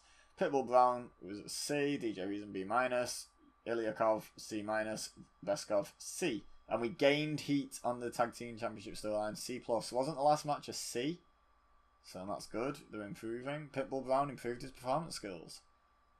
Tommy Cornell attacks Andrew Lee backstage and leaves him down and out. Rated B. Tommy Cornell looked good. Andrew Lee performed poorly. What, being attacked? If you can't be attacked, you shouldn't be a pro wrestler. That's like a large proportion of your job. Okay, so the 7-man match, unfortunately, had to become a 6-man match because Tommy Cornell just took out Andrew Lee just before his opportunity to get back into the Young Lion Championship tournament. So, yeah, here's the 6-way. In about a decent reaction from the crowd was subpar wrestling that was rated D+. Beast Bantam defeated Brickhouse Balder, Sifu, Joe Simpson, BW Eddie and Michael X in 11:43 when Beast Bantam defeated Michael X with a savage pounce. Balder was tiring. Sifu and Beast Bantam had the C-, everyone else was D+, except for Michael X, who was a D. So the right person took the pin and one of the right two options, well, the right option because we couldn't have a babyface win. So the right option won. Beautiful. BW Eddie is not suited to his gimmick. No one cares. Performance skills for Michael X. Sifu gets some Rumble skills. Rumble. Jeff Nova is with Tommy Cornell. He says that he's decided to punish Cornell for his recent actions and it will be facing both Adam Matravers and Kevin Jones in a handicap match. Whoa! Rated A. And rightly so. Jeff Nova did a masterful job of improvising interactions with the crowd. Announcing was good. And we gained heat on the Family First storyline. Beautiful. Okay. Apollo Prince and Sebastian Collar are in the ring about to lock up, ready for the UK Championship match that we arranged earlier. Out of nowhere, like an RKO, Nightmare hits the ring and attacks. The assault is quick and brutal and leaves both opponents completely destroyed. Rated C+. Xenophobia storyline has advanced to the segment and gained heat. So that is Nightmare's motivation for that. No worker skill improvements. Kevin Jones turns a corner backstage and spots Edward Cornell, who also sees him. A chase begins, but Cornell had obviously prepared for this as he reaches a waiting car first and is able to screech off into the night. Jones is unwilling to give up though and chases and jumps into his own car and heads off in hot pursuit. Where's the word chases? Near the word jump.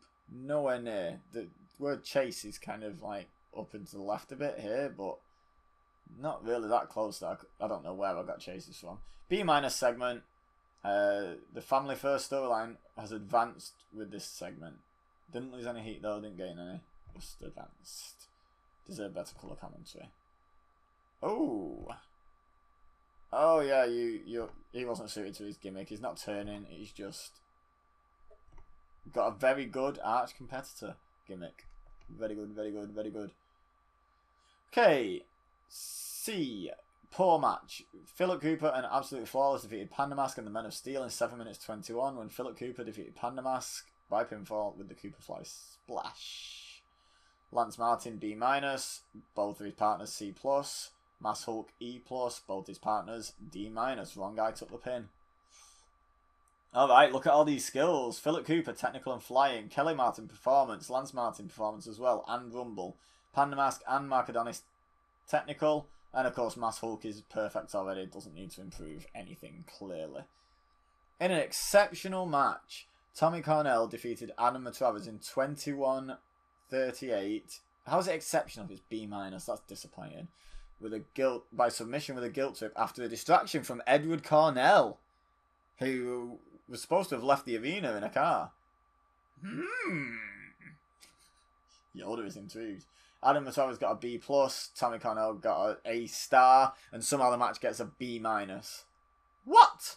So we lost heat on the storyline. What a jip. Adam Matravers improves Rumble and performance skills. And then in a good post-show match, I decided to put a post-show on. Hot Stuff defeated Daniel Black Francis and Harry Wilson, which was just thrown together. Team, there's no plans for them. Unless they have great chemistry, which they don't. In 15 minutes 30, probably the longest, second longest after the main event match of the night. When Buff Martinez defeated Daniel Black Francis by pinfall with a heat seeker after Kathleen Lee interfered. C-. Daniel Black Francis is looking very stale. Kathleen Lee good at ringside. Better colour commentary required. Doesn't really matter though on the post show, does it? C and C+ for the losers. And Hot Stuff got a B- and a B. Not bad. Technical skills for JB Cash. Performance skills for Harry Wilson and DBF. Ooh. You're looking stale. And right on cue. Got a great fan favourite gimmick going. Beautiful. And then Hot Stuff are celebrating a victory in the ring. The Pride running an attack, beating them down to close the post-show. Just to send the crowd unhappy. It doesn't affect the storyline. Just sends the fans home happy. B-. End show. What do we get? C+. Nice! Increased our popularity in 22 regions. Lost its popularity in 5. Not enough interesting storylines. I thought we would have advanced all our storylines there. But apparently not. Apparently not. Again, in front of the same crowd, basically, as Future British Wrestling on our Irish tour. Now, as we skip through Gonkuro Kamioka's profile, we're coming to the end of the video. Use this opportunity before we get our match rating to remind you to leave a like if you enjoyed. Don't forget to subscribe if you're new here, share with your friends. Leave any comments that might be hints, tips, requests, predictions, questions, any of that good stuff in the comment section down below. I love getting me some comments. I would greatly appreciate it. The last thing left to do is just to have a look at the internet page. Here we go. We've got emails, but we won't have a look at them until next episode. Feedback from viewers has been pretty good. People seem to have enjoyed the show. Anything else? Roger Cage loaned. I've heard of him, that's why I read that one out. Nothing much else going on. Yeah. The next episode, by the way, because of the delay, I was hoping to be a few episodes further in, but because, like I say, of the technical difficulties and the delay, in 2 days the Pro Wrestling World Cup kicks off on this channel, which is going to basically take over the channel for most of the rest of June. Next episode of this is going to be on my birthday, which is the 29th of June, for those of you that don't know. So we're going to celebrate my birthday by having an episode of TEW, because I love this game. I'm pretty new to it, but I'm really enjoying it so far. So yeah, it's definitely a winner in my book. So yeah, there's going to be a new episode on the 29th of June. Anyone that's subscribing just for this, keep your eye out. But I highly recommend you check out some other content in the meantime on my channel. You might well enjoy it. And keep your eye on the Pro Wrestling World Cup. Should be a lot of fun. But for now, all I have left to say is thank you very much for watching. As always, I've been Ibeza. You've been amazing. And I'll see you next time.